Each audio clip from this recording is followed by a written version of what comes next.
for H.R. 2096, the Protecting Our Nation's Capital Emergency Act. In 2023, the D.C. Council passed the so-called Comprehensive Policing and Justice Reform Amendment Act, a bill that singles out the Metropolitan Police Department, making it the only union in the district stripped of its ability to collectively bargain on disciplinary matters. H.R. 2096 puts an end to this anti-police policy and restores fairness to the bargaining process for D.C.'s law enforcement officers. Finally, this rule also includes H.R. 2056, the District of Columbia Federal Immigration Compliance Act, which simply ensures that D.C. follows federal immigration law, because no city, especially not our capital, should get a free pass to ignore the laws of the land. In 2019, D.C. Mayor Bowser approved the Sanctuary Values Amendment Act of 2019, which, according to the mayor's office, quote, limits the district's cooperation with federal immigration agencies, including by complying with detainer requests for Immigration and Customs Enforcement absent a judicial warrant or order issued by a federal judge, or by providing to federal immigration agencies information about when or where someone will be released. This is ludicrous. In other words, D.C. will make it harder for ICE to detain dangerous criminals and otherwise impede their ability to do their jobs. Mr. Speaker, you can't make this stuff up. While my colleagues continue to double down on their America Last policies, House Republicans are charging forward and standing up for hardworking families and vulnerable Americans.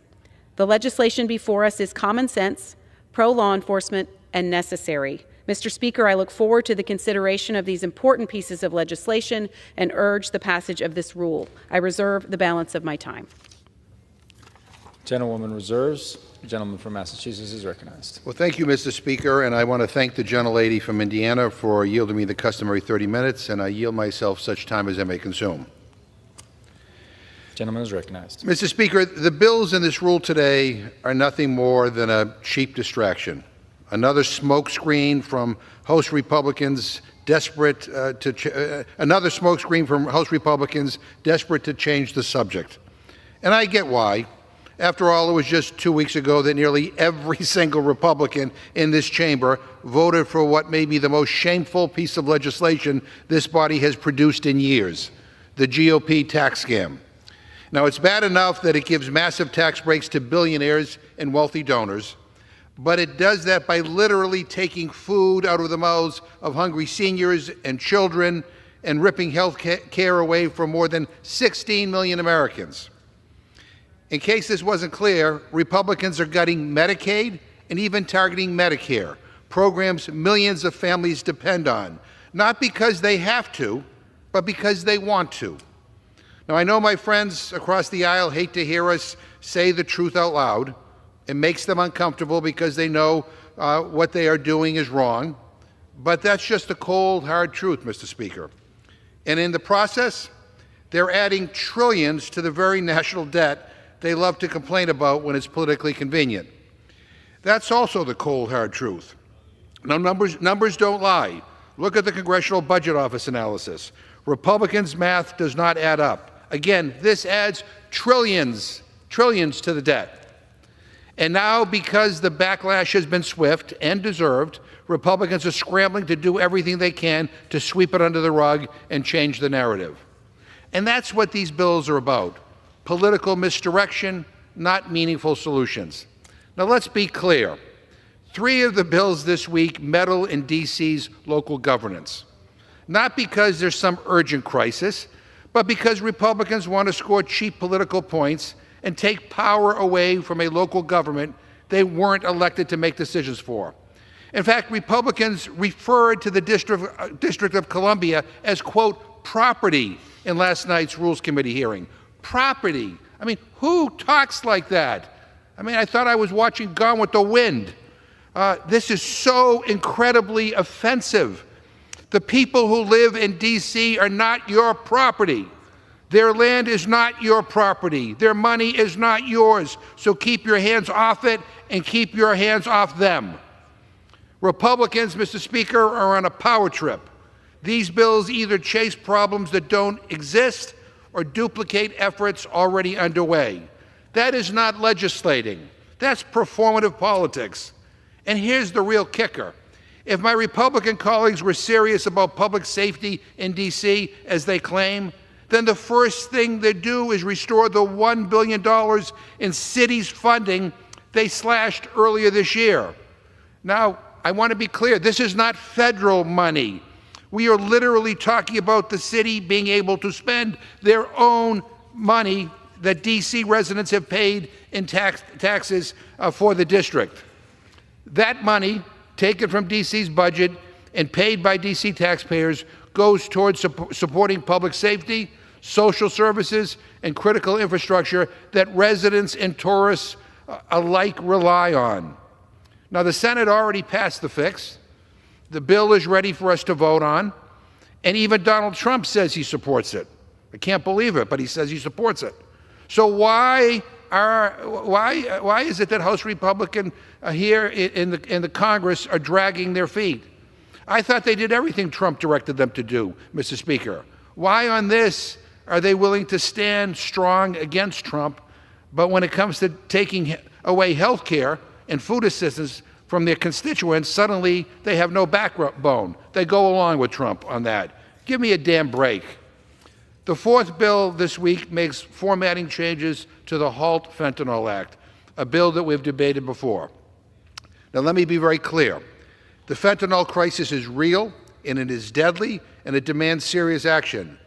But that action must be more than slogans and symbolism. You can't say you're serious about fighting fentanyl while slashing funding for mental health services, addiction treatment, and Medicaid. That's hypocrisy, and that's dangerous.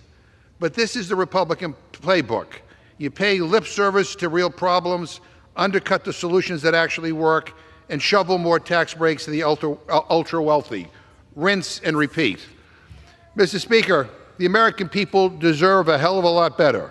They deserve better than a party taking away their health care in the middle of the night. America's hardworking moms and dads who may work multiple jobs but still not make enough to afford groceries under this administration, they deserve to know that they can rely on SNAP during rocky times so that their 7- and 8-year-old kids have something to eat. Seniors deserve to have full fridges and access to health care that they've paid into so they can live out their remaining years with dignity. And if they're paying their fair share in taxes, they deserve for billionaires and hedge fund managers and people who can afford to dump millions into political campaigns to pay their fair share too. People are tired of all these giveaways to multi-billionaires while hardworking middle-class families, while those struggling to get in the middle class, get screwed over. What we saw from Republicans in the last week of May, Mr. Speaker, is reprehensible. It is not what the American people deserve. We must do better, and I reserve my time. Gentleman reserves. Gentlewoman from Indiana is recognized. Thank you, Mr. Speaker. I've said this again and again. The rhetoric from our Democrat colleagues on the One Big Beautiful Bill is just not true. In fact, we're preserving benefits for those who need it most. By preventing people who are illegal and ineligible from accessing Medicaid, we're also ensuring that able-bodied adults have a mandatory work requirement of just less than 20 hours per week. It includes the ability for participating in education, in job search, in community engagement can all count toward that work requirement. What we were trying to do in the One Big Beautiful Bill is ensuring that limited resources are protected for pregnant women, for children, for seniors, for individuals with disabilities. That's the truth.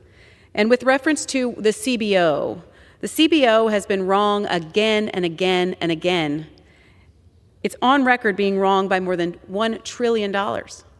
We cannot count on the CBO's score alone as a measure for how well or what savings this bill will have or not have. In fact, the Democrat-led CBO has overestimated the cost of Trump's tax cuts. It has underestimated the cost of the Affordable Care Act, and it has underestimated the impact of the Inflation Reduction Act. I'd like to note something about this being political misdirection, as my colleague noted. He said this is not an urgent crisis. Well, my colleagues may want to take a look at the lawlessness that's happening in California. That is not a crisis. I think it is, and it's certainly something we don't want to see in our nation's capital in Washington, D.C., which is exactly the type of thing that we're trying to prevent by passing this legislation, and I reserve the balance of my time. Gentlewoman reserves. Gentleman from Massachusetts is recognized. Okay, Mr. Speaker, I hate to be the one to have to inform the gentlelady of this fact, but the head of CBO, according to the Wall Street Journal, is a registered Republican. Okay. So now we're being told by the Republicans that we can't trust the nonpartisan Congressional Budget Office to give us correct numbers on how much things are going to cost or how much the tax cuts are going to cost. Who do we rely on for that? I mean, Elon Musk? Well, maybe not anymore because Elon and Trump are fighting.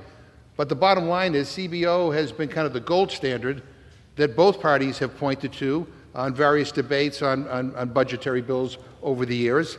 And I should also point out, because I think I want it to be very, very clear, there's no federal funding in Medicaid that goes to provide support for undocumented immigrants. CBO also states that. So that little red herring out there is just, again, to distract. That's just not truthful. That's not truthful. And I think everybody in this chamber knows that. So enough of that. Mr. Speaker, I'm going to, if we defeat the previous question, I'm going to offer an amendment to the rule to bring up H.R. 2753, the Hands-Off Medicaid and SNAP Act, which would block the Republican budget from cutting Medicaid or SNAP benefits and kicking people off of these life-saving programs. 3 weeks ago, House Republicans jammed through their multi-trillion-dollar budget scam by a one-vote margin. Now, some Republicans didn't even know what was in the bill, and they rushed it through so fast that we are reportedly going to have to revote on it later this week to fix all the errors in the bill. So while we stand here debating 3 bills to micromanage the affairs of the District of Columbia, which has its own mayor and has its own city council who are perfectly capable of representing their constituents, Republicans are moving forward with more tax breaks for billionaires and corporations, while lower-income Americans are made worse off through the largest cuts to health care and food assistance in our nation's history. We live in the richest country in the history of the world. I will inform the gentlelady and those in this chamber that we have 46 million people in the United States of America who are hungry or food insecure. We should all be ashamed of that. And rather than trying to address that problem, by the way, which is a costly problem, the Republicans instead chose to cut $300 billion out of the SNAP program. And they also have cut funding out of a whole range of other nutritional benefit programs as well. So before they have a chance to vote again on their big bill later this week, I urge my Republican colleagues to correct their mistakes and to vote to protect health care. Protect health care. Don't throw American citizens off of health care. Protect their health care and protect SNAP for millions of Americans. This is not about undocumented immigrants. Stop that nonsense. This is about American citizens. And stop these cuts by voting to bring up the Hands-Off Medicaid and SNAP Act. Mr. Speaker, I ask unanimous consent to insert the text of my amendment into the record along with any extraneous material immediately prior to the vote on the previous question. Without objection. And to discuss our proposal, Mr. Speaker, I yield 1.5 minutes to the gentlewoman from California, Ms. Simons. Gentlewoman is recognized. Thank you so much, Mr. McGovern, and thank you, Mr. Speaker, for allowing me this 1.5 minutes to speak. As a new member of Congress, I was under the understanding that our job here is to lift up the voices of those in this country that hold our nation together with their own hands. To the working parents who will absolutely go hungry and who will come home to empty refrigerators when their SNAP benefits are cut, under the majority's big, cruel bill to those who cannot sleep at night because their child has a rare form of cancer and are worried about Medicaid not covering, and you say it won't affect her. But today, if you want to go to the Children's Hospital here in Washington, D.C., and sit with the mother who is praying over her dying child who had to quit her job and who now qualifies for Medicaid expansion, who under your bill, she will be cut, tell her you will not harm her. Unfortunately, this is the America that the majority wants to create. The majority has sent a bill to the Senate, and understanding that, Mr. Speaker, this bill is not a piece of legislation. It is a piece of forgetting. It is forgetting who we are, and it's forgetting who we owe. The big, cruel bill breaks the basic covenant of government. That covenant that the government will see the people who suffer the most and hold them dear. Additional 1 minute to the gentlelady. Gentlewoman is recognized. So I will say, thank you, Mr. Speaker. So I will say it is without apology. When you write legislation that cuts into the flesh of the working poor, you cannot call it policy. When you cut into the flesh of working class Americans, you don't call it policy, you call it what it is, cruelty. When you kick 16 million people off of health care, you don't call it policy, you call it heartless. And I urge my colleagues today to vote no on the previous question, and thank you, Mr. McGovern. I yield back. Gentlewoman yields. I reserve. Gentleman reserves. Gentlewoman from Indiana is recognized. Thank you, Mr. Speaker. One of the things that my colleague mentioned was the people who are food insecure. I'd just like to note that something that we should be ashamed of is the inflationary policies of the Biden administration that drove up food costs, leading to more people being food insecure. And I'm glad to hear that my colleague on the other side of the aisle is interested in preserving health care for those who need it most. I hope that that means he'll vote for H.R. 1. One of the things that we heard just in the last few minutes is that children with cancer and the mother of a child with cancer will be not covered. That's just not true. This bill, the One Big Beautiful Bill, protects benefits for those children. Democrats are fighting to protect health care for 1.4 million illegal immigrants. They're fighting to protect health care in fraud and abuse, and billions of dollars to fraud and waste and abuse. The number that they keep referencing just keeps going up. It's been 13.7 million, 14 million, now it's 16 million. That's just not true. Even the New York Times said that the numbers that the Democrats have been saying about people who will, quote unquote, lose their health care is not true. If you are illegal, if you are ineligible, if you are able-bodied and could work, those are the people that this bill will target. Finally, I just want to say that once again, taking it back to the issues at hand, we're here to do the important work of safeguarding our elections in the United States, supporting the police, ensuring that local jurisdictions aren't obstructing immigration enforcement. Similar bills on these topics have gained support from some Democrats. Instead of trying to belittle these issues or endlessly debate H.R. 1 at every possible turn, they can stop and reflect about their opposition to these common sense bills, bills supported by the agenda that voters backed months ago. Democrats just can't seem to help themselves. President Trump's multifaceted approach to immigration enforcement is working. Illegal border crossings are down 95%, daily border encounters are down by 93%, gotaways are down by 99%, fentanyl flows are down 54%. 2,000 ICE arrests every day recently to finally cleaning up the open border policy of the Biden administration. And yes, they were open border policies. So, Mr. Speaker, I hope that our colleagues will support the underlying rule and the bills that we have considered before us today, because we need to secure our elections and stand up for our police and the rule of law, and I reserve.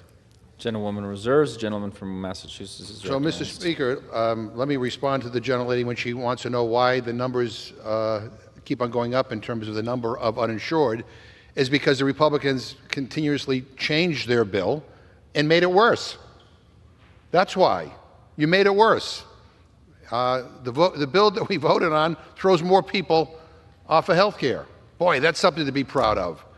And there's no denying the fact that your big ugly bill cuts SNAP by $300 billion. $300 billion you cut SNAP. This is a benefit that on average is about $2 per person per meal. And they cut it. $300 billion. And they want us to believe, like, oh, there'll be no adverse impacts. Everything will just be beautiful. Really? I mean, come on. $300 billion out of the SNAP program. And that's going to impact senior citizens. It's going to impact veterans. It's going to impact children. And let me tell you, that savings that you're going to, garner from the $300 billion cut that you're using to offset the cost of tax cuts for billionaires, that is going to be very, very costly because hungry kids don't learn when they go to school. Senior citizens who take their medication on an empty stomach end up in an emergency room. People who don't have access to decent nutrition end up with chronic illnesses that last a lifetime. Workers who are hungry are less productive in the workforce. I mean, that is what my friends are doing. So don't give me this garbage about undocumented immigrants. CBO made it clear that there's no Medicaid funding going to undocumented immigrants in this country. I mean, it is clear. That's a smokescreen so that people don't focus in on how their big, ugly bill is going to hurt regular people in this country. It really is astounding to me. I mean, I thought we all came here, no matter what our politics might be, to help people. They're pushing forward a bill that's going to hurt people. It's going to hurt almost everybody in this country, except if you are well off and well connected. If you're a billionaire, if you're a big donor, if you hang out at Mar-a-Lago, you're doing fine. But everybody else, and the other thing that Republicans are doing is cutting medical research, cutting NIH. I mean, you want to talk about life-saving investments? Let's find a cure to cancer. Let's find a cure to diabetes. Let's find a cure to Alzheimer's. And instead, you're cutting that research. But, Mr. Speaker, I want to just take a couple of minutes here to talk about something else, because this is a rules debate. And this is something that I find particularly annoying at this moment. I want to take a moment to talk about process. Perhaps the only noteworthy thing the Republican majority achieved last Congress was shattering their own record for the most closed Congress ever. Not something I think you want to be known for. And to be clear, they made history for running the most closed anti-debate Congress we've ever seen. In total, Republicans issued 115 totally closed rules, meaning 115 times where the House could not debate a single amendment on the House floor. Republicans basically told us, nope, no debate, no amendments, no input to make these bills better, just do whatever we tell you to do. This wasn't an accident. It was the whole game plan, a legislative lockdown that delivered the most unproductive, dysfunctional Congress in modern American history. And did they learn anything from it? No, not a thing. This Congress, they've taken that broken model and somehow made it worse. As of last night, they've racked up over 50 closed rules in just 5 months. More than 90% of the bills they bring up. No amendments, no discussion, no democracy, just take it or leave it. And at this rate, Republicans are on track to issue over 200 closed rules this Congress. I mean, what are we even doing here? In just 5 months, we've seen Republican leadership block over 800 amendments. Amendments that our colleagues, Democratic and Republicans alike, have submitted to make bills better. Only 14 amendments were selected by Republican leadership to be debated across just 4 bills. That's a 98% rejection rate. They blocked 98 out of every 100 ideas they received. And what does this look like in practice? A complete destruction of the deliberative process. It means Republicans have blocked, get this, debate on amendments that would protect SNAP and Medicaid for millions of Americans. and debate on amendments to protect access to the ballot box, the foundation of our democracy. They even blocked debate on bipartisan amendments which would provide a permanent pay fix for federal wildland firefighters and allow grants to help with fentanyl prevention and education efforts. No wonder why nobody likes Congress. The issues that are important to the American people are not even allowed to be debated. And as we see here today, Republicans are okay with debating trivial issues passionately, but important ones not at all. Mr. Speaker, when I chaired this committee, back when we gave a damn, we welcomed ideas. We let the House work the way it's supposed to work. In our first 5 months, Democrats allowed over 25% of all amendments, more than 200 thoughtful proposals to be debated. But here's the kicker. We gave Republicans more chances to debate their ideas than their own leaders do. In 5 months, only 6 of the 220 Republicans, over 97% of Republicans in this chamber, have had an amendment made in order. That's not by mistake. That's a design flaw, a big one. So I don't understand how my Republican colleagues, some of which were so excited about having a bigger, better, open process, can say with a straight face that this is what they wanted. They have no voice in improving legislation. Amendments that we offered last night were blocked. At this point, in the 117th Congress, Mr. Speaker, under Democratic governance, over half of all bipartisan amendments were made in order.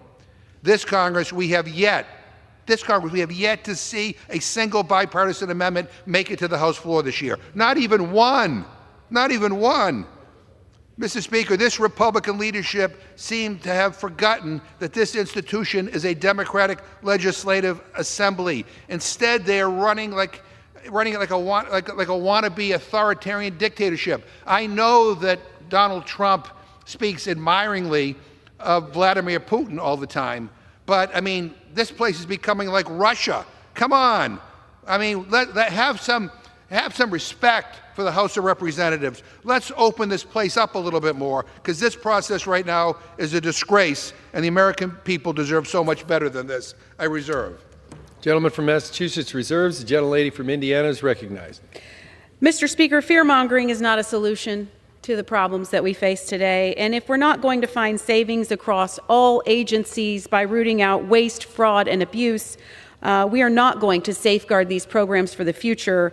Unfortunately, my colleagues are against rooting out even waste, fraud, and abuse. They are, by doing so, are not protecting the very programs they claim that they are fighting to protect. And again, with the CBO, according to the White House press secretary, there hasn't been a single staffer in the entire Congressional Budget Office that has contributed to a Republican since the year 2000.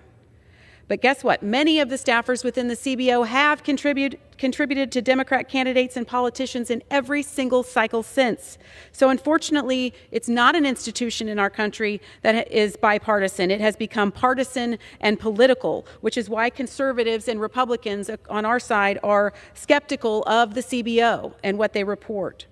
And my colleague referred to closed measures. So I just want to note that it's true, there have been 53 closed measures, but the number needs context. 12 were in the rules package, which passed 2 weeks before the 119th Rules Committee even organized to begin meeting. An additional 21 measures were either CRAs or received no amendments, making them closed by definition. So only 17 measures have been closed by discretion of the committee.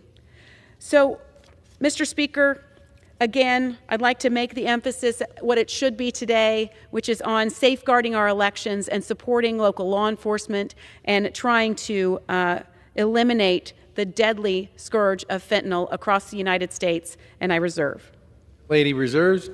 Gentleman from Massachusetts is recognized.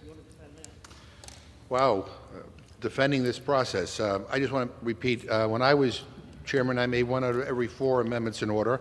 My Republican friends are making 1 out of every 50 amendments in order, and zero bipartisan amendments. Zero bipartisan amendments. And again, I don't quite know, well, I guess I do know. I mean, again, the way the Republican leadership is operating here is that, again, we don't debate serious proposals. on the House floor. They don't want to have votes. They don't want to have debates. They just want to, bring things to the floor under a closed process and tell people to take it or leave it. And then they do this other thing of sneaking things in the rules, so we can't even have a vote up or down on major changes. But that's not the way this place is supposed to run. And in terms of, again, the Congressional Budget Office, the head of the Congressional Budget Office, according to the Wall Street Journal, is a registered Republican. And if we're not going to rely on the Congressional Budget Office for analyses, who are we supposed to rely on? What, Stephen Miller? Or who? I'm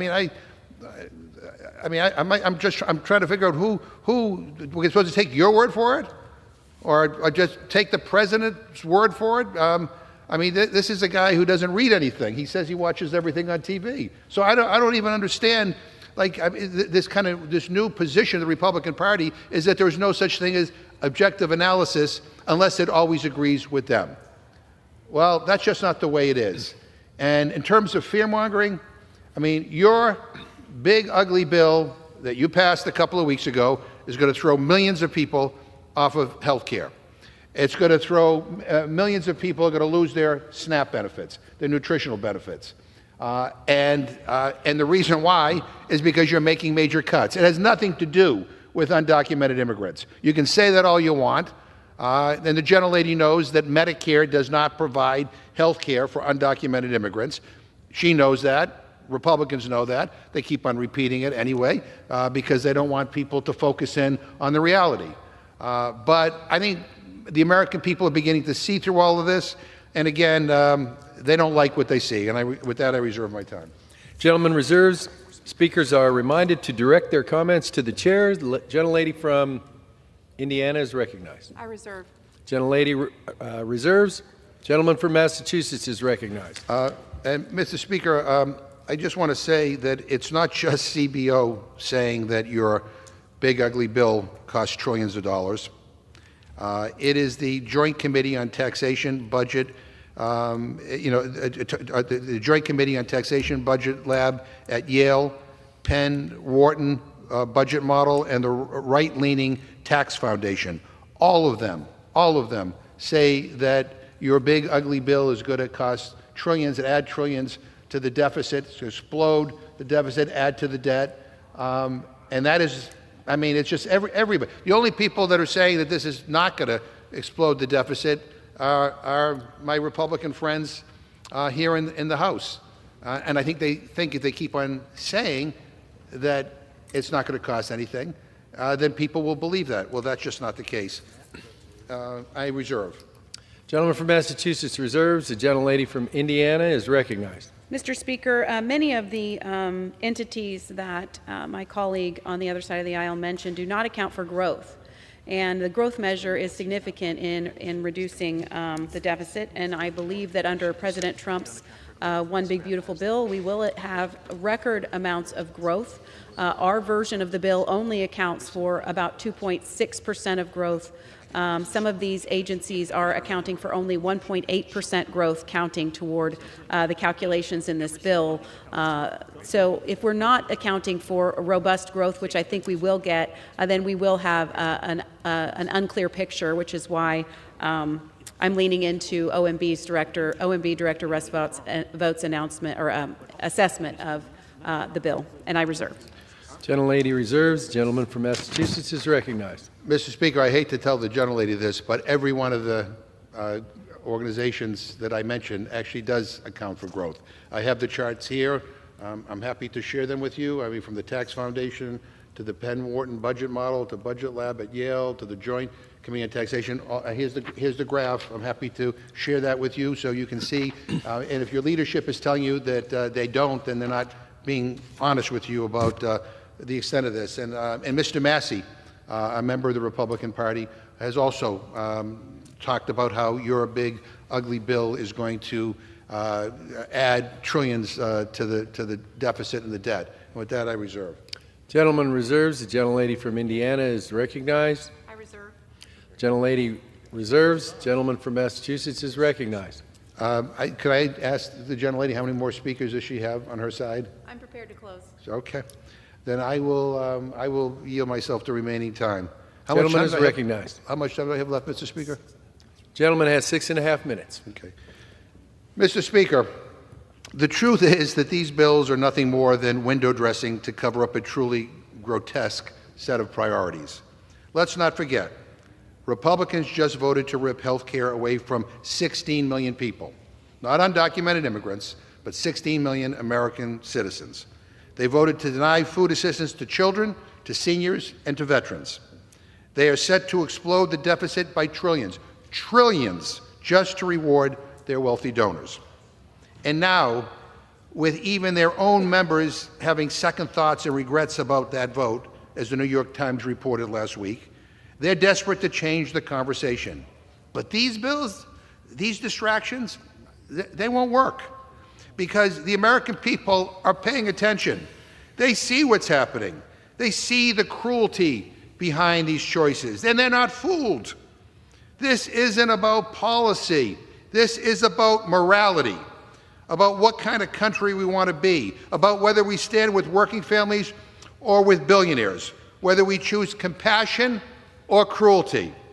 Now, I know Democrats will keep fighting. We'll keep speaking truth to power, and we'll make damn sure that the public knows exactly who's responsible when services disappear, when costs go up as a result of these crazy tariffs, and when families are left behind. And I would urge my colleagues to reject these bills, to reject the politics of distraction, and start doing the hard work the American people sent us here to do. People want us to fight for them. They want us to be focused on their priorities, on making their lives better, not on the priorities of the Elon Musk wing of the Republican Party, the billionaire class. They want us to focus in on what matters to them. And prices are going up, and life is hard, and life is challenging, and rather than dealing with bills that might make their life better, we're dealing with this stuff. This is crazy. The American people want us to rise to the occasion, to be about something more than just politics as usual. This is about people's lives.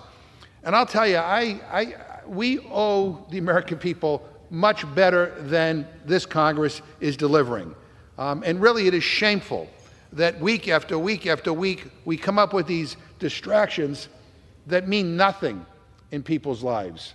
And even worse, we passed this big, ugly bill that we did 2 weeks ago that's going to hurt my constituents and the gentlelady's constituents as well. There's no denying that people will lose their food benefits and they will lose their health care benefits in order to pay for tax cuts for billionaires. It is grotesque. And with that, Mr. Speaker, I urge a no vote on the previous question. I urge a no vote on the rule.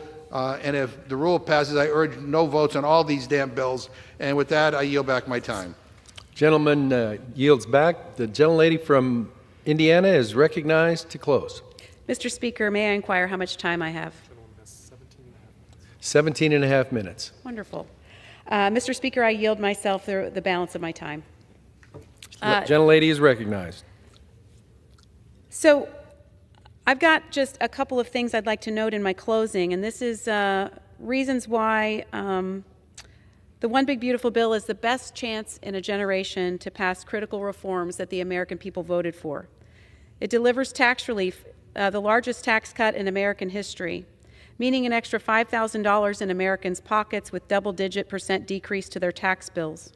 It makes the Trump tax cuts permanent, preventing the largest tax increase ever.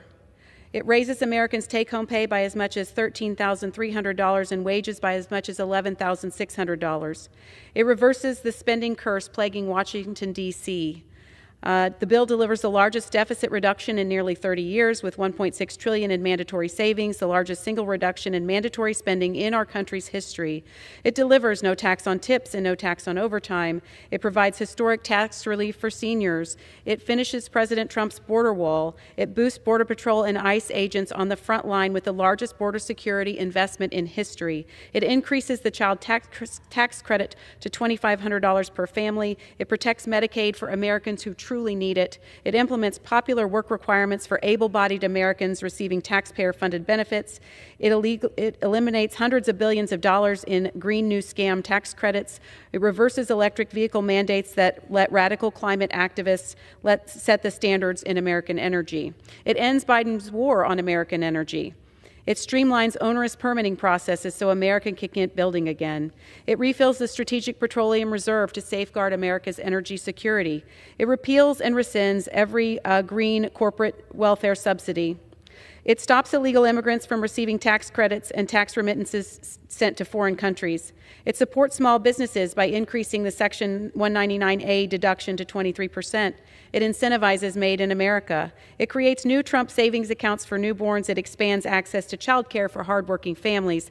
It provides historic increases in funding for the U.S. Coast Guard.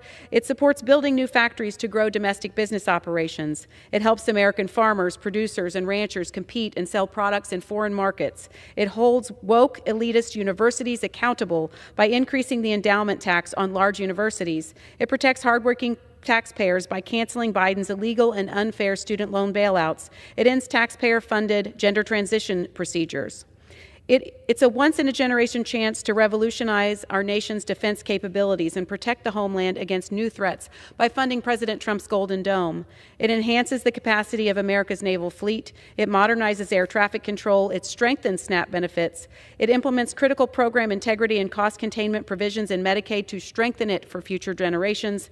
It safeguards the Second Amendment by removing tax and registration requirements for firearm silencers and eliminating silencers from the National Firearms Act. It provides critical disaster recovery funding to farmers, producers, and ranchers. It provides funding to rebuild America's military. It expands health savings accounts to give Americans greater choice and flexibility in how to spend their money. It gives $10,000 bonuses annually over the next 4 years to Border Patrol and ICE agents on the front lines. It incentivizes scholarships that empower American families and students to choose the education that best fits their needs. It repeals Democrats' insane attack on the gig economy. It reforms and streamlines the federal student loan program to drive down tuition costs and simplify repayment plans. It strengthens accountability for students and taxpayers on federal student loans, implements critical reforms to Pell Grants to make sure they're prioritized students who truly need financial assistance while promoting completion. It increases timber sales on federal lands. It authorizes the sale of expanded spectrum megahertz to strengthen rural broadband and secure America's technological dominance in AI and other emerging technology. It creates permanent fees that illegal immigrants must pay for their applications so American taxpayers aren't saddled with covering these costs. It protects family farmers. It ends abusive financing practices in Medicaid by freezing provider taxes and prohibiting new provider taxes. It reins in the Consumer Financial Protection Bureau, and it rolls back harmful Biden-era regulations that increase cost and administrative burdens with limited flexibility for states. Mr. Speaker, but we're not here today to talk about the one big beautiful bill. We're here today to talk about the many provisions that are important to the safety and security of the United States. We're talking about a rule that includes provisions to secure American elections, to protect and support our police, and to target the deadly scourge of fentanyl across the United States. So, despite what my colleagues on the left may say, they say this is a distraction, we say it's necessary, and that we can multitask by doing these things and the one big beautiful bill. The American people understand the importance of immigration enforcement and the need to provide law enforcement with the tools necessary to stop the deadly flow of fentanyl. It's why 77 million Americans voted to end the Biden-Harris administration's reckless handling of the border and their disregard for the rule of law. Today's measures crack down on fentanyl, safeguard our elections, and back the blue. It's about law, order, and protecting the American people. I look forward to moving these bills out of the House this week, and I ask my colleagues to join me in voting yes on the previous question and yes on the rule. Mr. Speaker, I yield back the balance of my time and move the previous question on the resolution. The question is on ordering the previous question on the resolution. Those in favor say aye. Aye. Those opposed, no. In the opinion of the chair, the ayes have it. Mr. Speaker, The gentleman from Massachusetts is I ask for the yeas and nays. The gentleman has requested the yeas and nays. Those favoring a vote by yeas and nays will rise.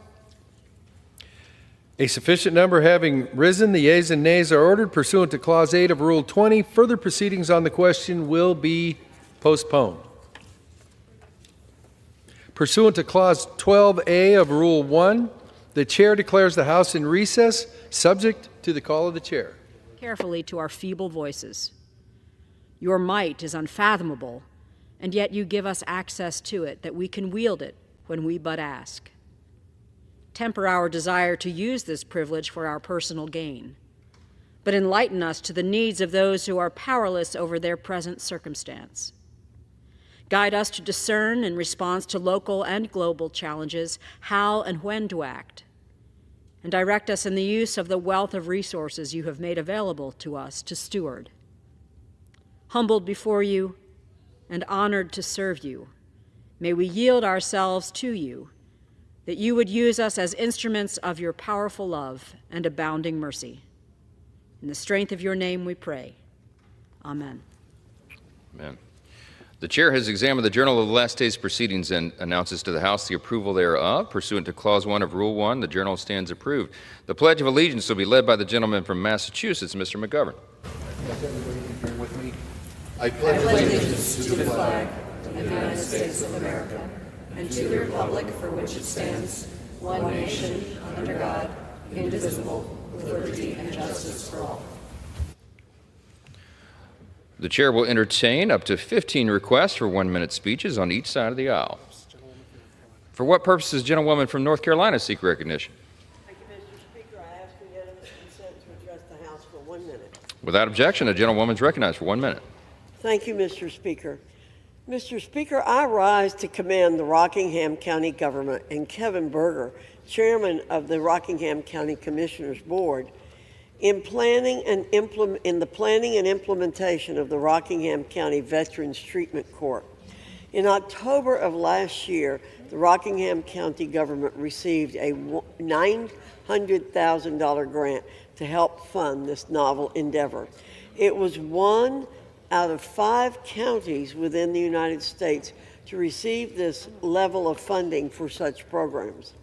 This money will go on to make a real difference in the lives of veterans by offering evidence-based treatment for substance abuse and mental health. The process of obtaining this grant was very competitive, and I'm immensely pleased that Rockingham County have this opportunity to make a real difference in the lives of our nation's heroes.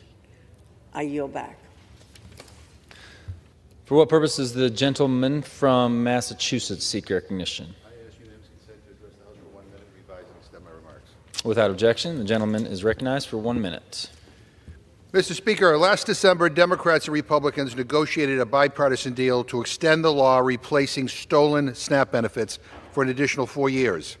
At the 11th hour, Speaker Johnson and Republicans reneged on that deal, blocking reimbursement of stolen SNAP benefits.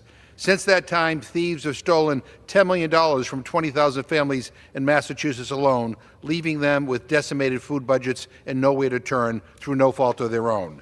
Now, some Republicans in Congress seem to be just discovering this problem after being shamed by their constituents. They're rolling out new bills to reimburse benefits. I want to ask my Republican colleagues, where were you in December when the law expired? Republicans tanked the bipartisan deal to continue benefit replacement.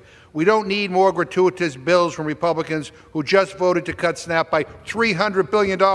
We need them to step up and tell Speaker Johnson to schedule a vote on benefit replacement this week.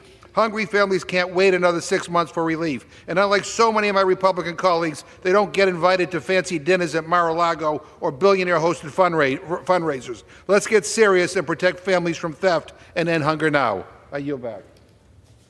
For what purpose does the gentleman from South Carolina seek recognition? Mr. Speaker, I ask unanimous consent to address the House for 1 minute, revise and extend my remarks. Without objection, the gentleman is recognized for 1 minute.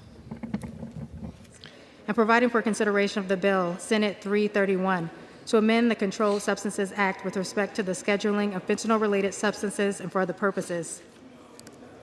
The question is on ordering the previous question. Members will record their votes by electronic device. This is a 15-minute vote.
On this vote, the yeas are 213, the nays are 206. The previous question is ordered. The question is on adoption of the resolution. Those in favor say aye. Those opposed say no. In the opinion of the chair, the ayes have it. Mr. Speaker. For what purpose does the gentleman from Massachusetts seek I recognition? ask for a recorded vote. A recorded vote is requested. Those favoring a recorded vote will rise. A sufficient number having risen, a recorded vote is ordered. Pursuant to Clause 8 of Rule 20, further proceedings on this question will be postponed.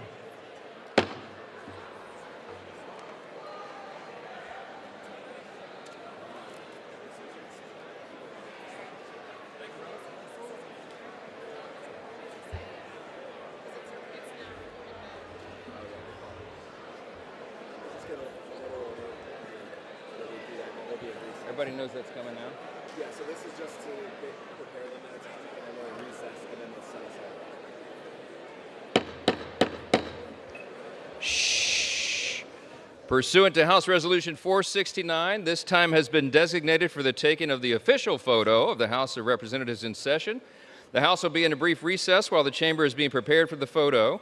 As soon as the photographer indicates that these preparations are complete, the chair will call the House to order to resume its actual session for the taking of the photo. At that point, members will take their cues from the photographer. Shortly after the photographer is finished, the House will proceed with business. Pursuant to Clause 12A of Rule 1, the chair declares the House in recess while the chamber is being prepared.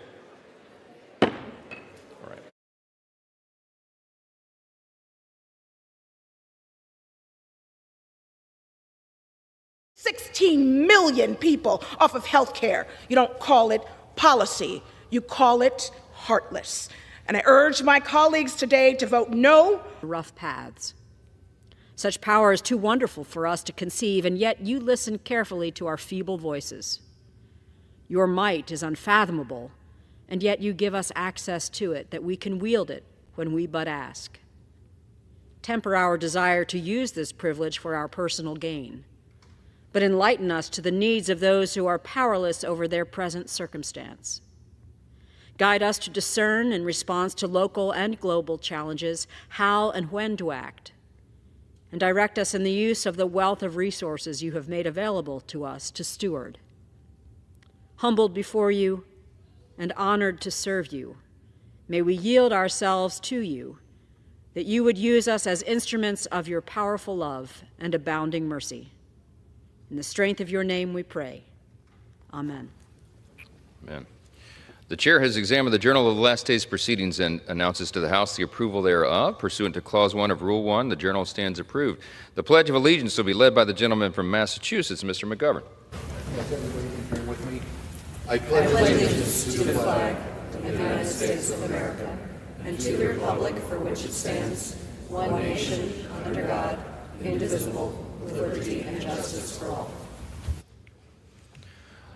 The chair will entertain up to 15 requests for 1-minute speeches on each side of the aisle. For what purpose does the gentlewoman from North Carolina seek recognition? Thank you, Mr. Speaker. I ask for unanimous consent to address the House for 1 minute. Without objection, the gentlewoman is recognized for 1 minute. Thank you, Mr. Speaker.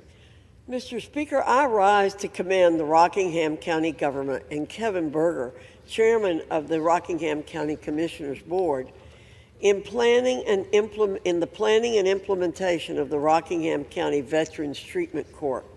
In October of last year, the Rockingham County government received a $900,000 grant to help fund this novel endeavor. It was one out of 5 counties within the United States to receive this level of funding for such programs. This money will go on to make a real difference in the lives of veterans by offering evidence-based treatment for substance abuse and mental health. The process of obtaining this grant was very competitive, and I'm immensely pleased that Rockingham County have this opportunity to make a real difference in the lives of our nation's heroes. I yield back. For what purpose does the gentleman from Massachusetts seek recognition? I ask unanimous consent to address the House for 1 minute, revise and extend my remarks. Without objection, the gentleman is recognized for 1 minute. Mr. Speaker, last December, Democrats and Republicans negotiated a bipartisan deal to extend the law replacing stolen SNAP benefits for an additional 4 years. At the 11th hour, Speaker Johnson and Republicans reneged on that deal, blocking reimbursement of stolen SNAP benefits. Since that time, thieves have stolen $10 million from 20,000 families in Massachusetts alone, leaving them with decimated food budgets and nowhere to turn through no fault of their own. Now, some Republicans in Congress seem to be just discovering this problem after being shamed by their constituents. They're rolling out new bills to reimburse benefits. I want to ask my Republican colleagues, where were you in December when the law expired? Republicans tanked the bipartisan deal to continue benefit replacement. We don't need more gratuitous bills from Republicans who just voted to cut SNAP by $300 billion. We need them to step up and tell Speaker Johnson to schedule a vote on benefit replacement this week. Hungry families can't wait another 6 months for relief. And unlike so many of my Republican colleagues, they don't get invited to fancy dinners at Mar-a-Lago or billionaire-hosted fundraisers. Let's get serious and protect families from theft and end hunger now. I yield back. For what purpose does the gentleman from South Carolina seek recognition? Mr. Speaker, I ask unanimous consent to address the House for 1 minute. Advise I extend my remarks. Without objection, the gentleman is recognized for 1 minute. Thank you, Mr. Speaker. War criminal Putin, the Chinese Communist Party, and the illegitimate Georgian Dream Party are betraying the people of Georgia. The Chinese Communist Party aids Putin with mass murder in Ukraine. According to Media Center Ukraine, the Russian-occupied Ukraine is being illegally mined for granite using Chinese equipment. In April, Ukraine President Vladimir Zelensky said Chinese representatives are engaged in production of weapons in Russia. Additionally, a Georgian port on the Black Sea, awarded to Georgian, European, and American companies, was terminated and given to Chinese companies. The Georgian Dream is colluding with the CCP. In conclusion, God bless our troops as the global war on terrorism continues. Trump is reinstituting existing laws to protect American families with peace through strength, revealing war criminal Putin lies, insulting Trump, and mocking Trump, with increasing mass murder of civilians of Ukraine with world record illegal drone attacks. I yield back. For what purpose does the gentleman from California seek recognition? Unanimous consent to address the House for 1 minute and revise and extend my remarks. Without objection, the gentleman is recognized for 1 minute.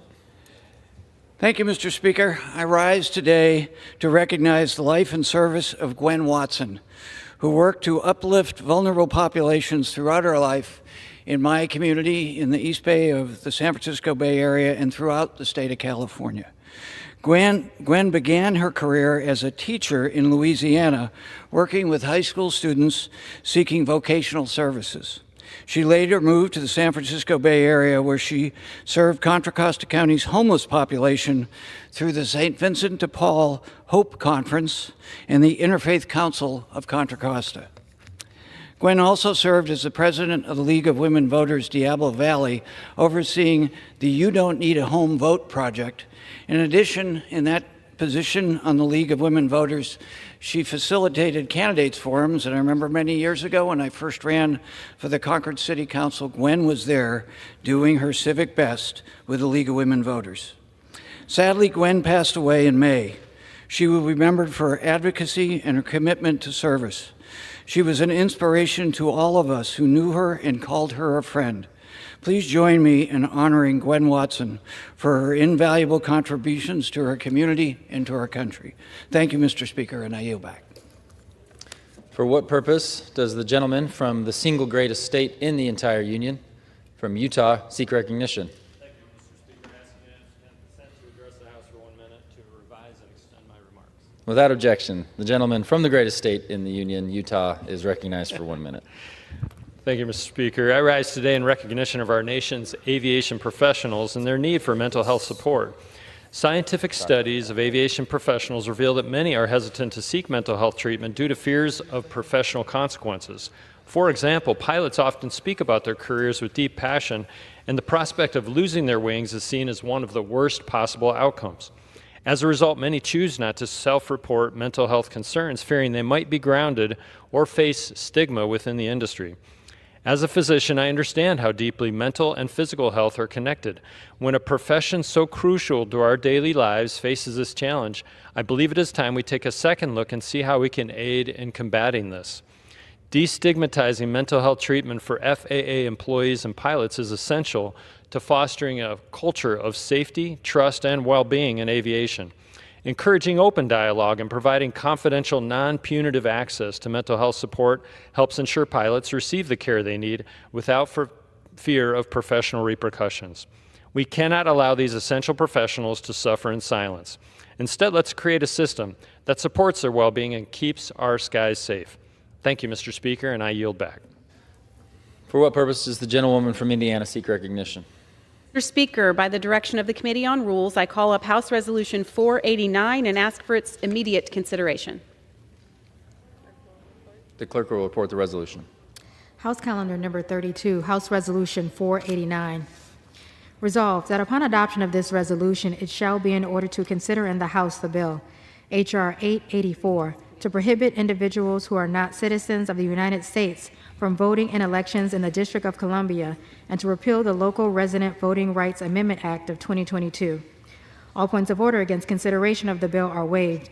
The amendment in the nature of a substitute recommended by the Committee on Oversight and Government Reform, now printed in the bill, shall be considered as adopted. The bill as amended shall be considered as read. All points of order against provisions in the bill as amended are waived.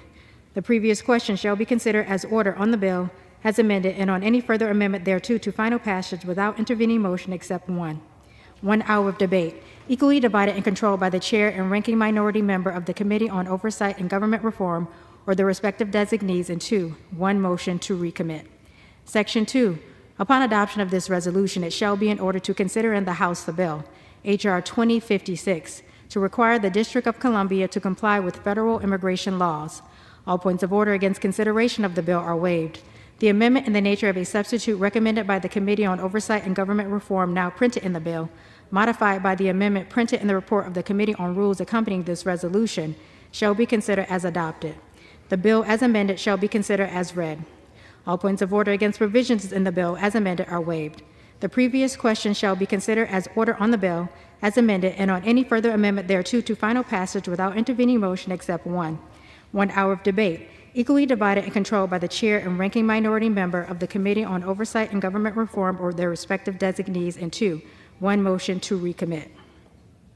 Section 3, upon adoption of this resolution, it shall be in order to consider in the House the bill, H.R. 2096, to restore the rights to negotiate matters pertaining to the discipline of law enforcement officers of the District of Columbia through collective bargaining, to restore the statute of limitations for bringing disciplinary cases against members or civilian employees of the Metropolitan Police Department of the District of Columbia and for other purposes. All points of order against consideration of the bill are waived. The amendment in the nature of a substitute recommended by the Committee on Oversight and Government Reform, now printed in the bill, shall be considered as adopted. The bill as amended shall be considered as read. All points of order against provisions in the bill as amended are waived. The previous question shall be considered as order on the bill as amended and on any further amendment thereto to final passage without intervening motion except one. 1 hour of debate, equally divided and controlled by the chair and ranking minority member of the Committee on Oversight and Government Reform or their respective designees, and 2, 1 motion to recommit. Section 4, upon adoption of this resolution, it shall be in order to consider in the House the bill, Senate 331, to amend the Controlled Substances Act with respect to the scheduling of fentanyl-related substances and for other purposes. All points of order against consideration of the bill are waived. The bill shall be considered as read. All points of order against provisions in the bill are waived. The previous question shall be considered as order on the bill and on any amendment thereto to final passage without intervening motion except one. 1 hour of debate, equally divided and controlled by the chair and ranking minority member of the Committee on Energy and Commerce or their respective designees, and 2, 1 motion to commit. The gentleman from Indiana is recognized for 1 hour. Mr. Speaker, for the purpose of debate only, I yield myself the customary 30 minutes. I yield the customary 30 minutes to the gentleman from Massachusetts, Mr. McGovern, pending which I yield myself such time as I may consume. During consideration of this resolution, all time is yielded for the purpose of debate only. Mr. Speaker, I ask unanimous consent that all members have 5 legislative days to revise and extend their remarks. Without objection. Mr. Speaker, I rise in support of this rule and in support of the underlying legislation. Last night, the Rules Committee met and produced a rule, H.Res. 489, providing for the House's consideration of several pieces of legislation. This provides for closed rules S. 331, H.R. 884, H.R. 2056, and H.R. 2096. The rule provides 1 hour of debate, equally divided, for the chair and ranking member for the Committee on Energy and Commerce, or their respective designees, for consideration of S. 331. The rule additionally provides for 1 hour of debate each for H.R. 884, H.R. 2056, and H.R. 2096, equally divided and controlled by the chair and ranking member for the Committee on Oversight and Government Reform, or their respective designees. Starting with the S331, the HALT Fentanyl Act, important legislation the House considered back in February when 98 Democrats supported it. This bill would permanently classify all fentanyl-related substances as illegal and give our law enforcement officers more tools to combat the crisis. The bill also ensures medical professionals can research fentanyl-related substances so we can better understand their effects on human health.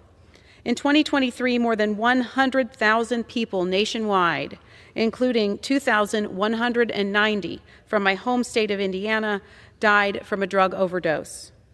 National numbers from the same year indicate that approximately 75,000 people died an overdose death related to synthetic opioids. Fentanyl deaths account for as much as 77% of adolescent overdose deaths, and it is a leading cause of death in the 18 to 49-year-old age bracket. We cannot stand by and do nothing while this scourge exists. The bottom line is this overwhelmingly bipartisan bill is necessary to assist our law enforcement officers in combating fentanyl. Now transitioning to the issue of free and fair elections and H.R. 884. In 2022, Washington, D.C. enacted a dangerous law, the Local Resident Voting Rights Amendment Act, D.C. Act 24-640, which allows non-citizens, including illegal immigrants, foreign agents, and diplomats, to vote in local elections. We should not allow foreign entities hostile to the United States to vote in our elections, period. We should not allow illegal immigrants to vote in our elections. This is a direct assault on the value of American citizenship, and it undermines the voices of lawful voters. Worse, it's part of a broader effort by the left to chip away at Congress's constitutional authority over our nation's capital. The Constitution is clear. Congress has the power to legislate in all cases whatsoever concerning Washington, D.C. And under the Home Rule Act, we have the duty to review and reject laws that threaten the integrity of our elections and our constitutional system. Even Mayor Bowser withheld her signature from those actions, and I want to thank her for that. Of all places, we must not let the nation's capital become a model for illegal voting. Additionally, this rule provides for H.R. 2096, the Protecting Our Nation's Capital Emergency Act. In 2023, the D.C. Council passed the so-called Comprehensive Policing and Justice Reform Amendment Act, a bill that singles out the Metropolitan Police Department, making it the only union in the district stripped of its ability to collectively bargain on disciplinary matters. H.R. 2096 puts an end to this anti-police policy and restores fairness to the bargaining process for D.C.'s law enforcement officers.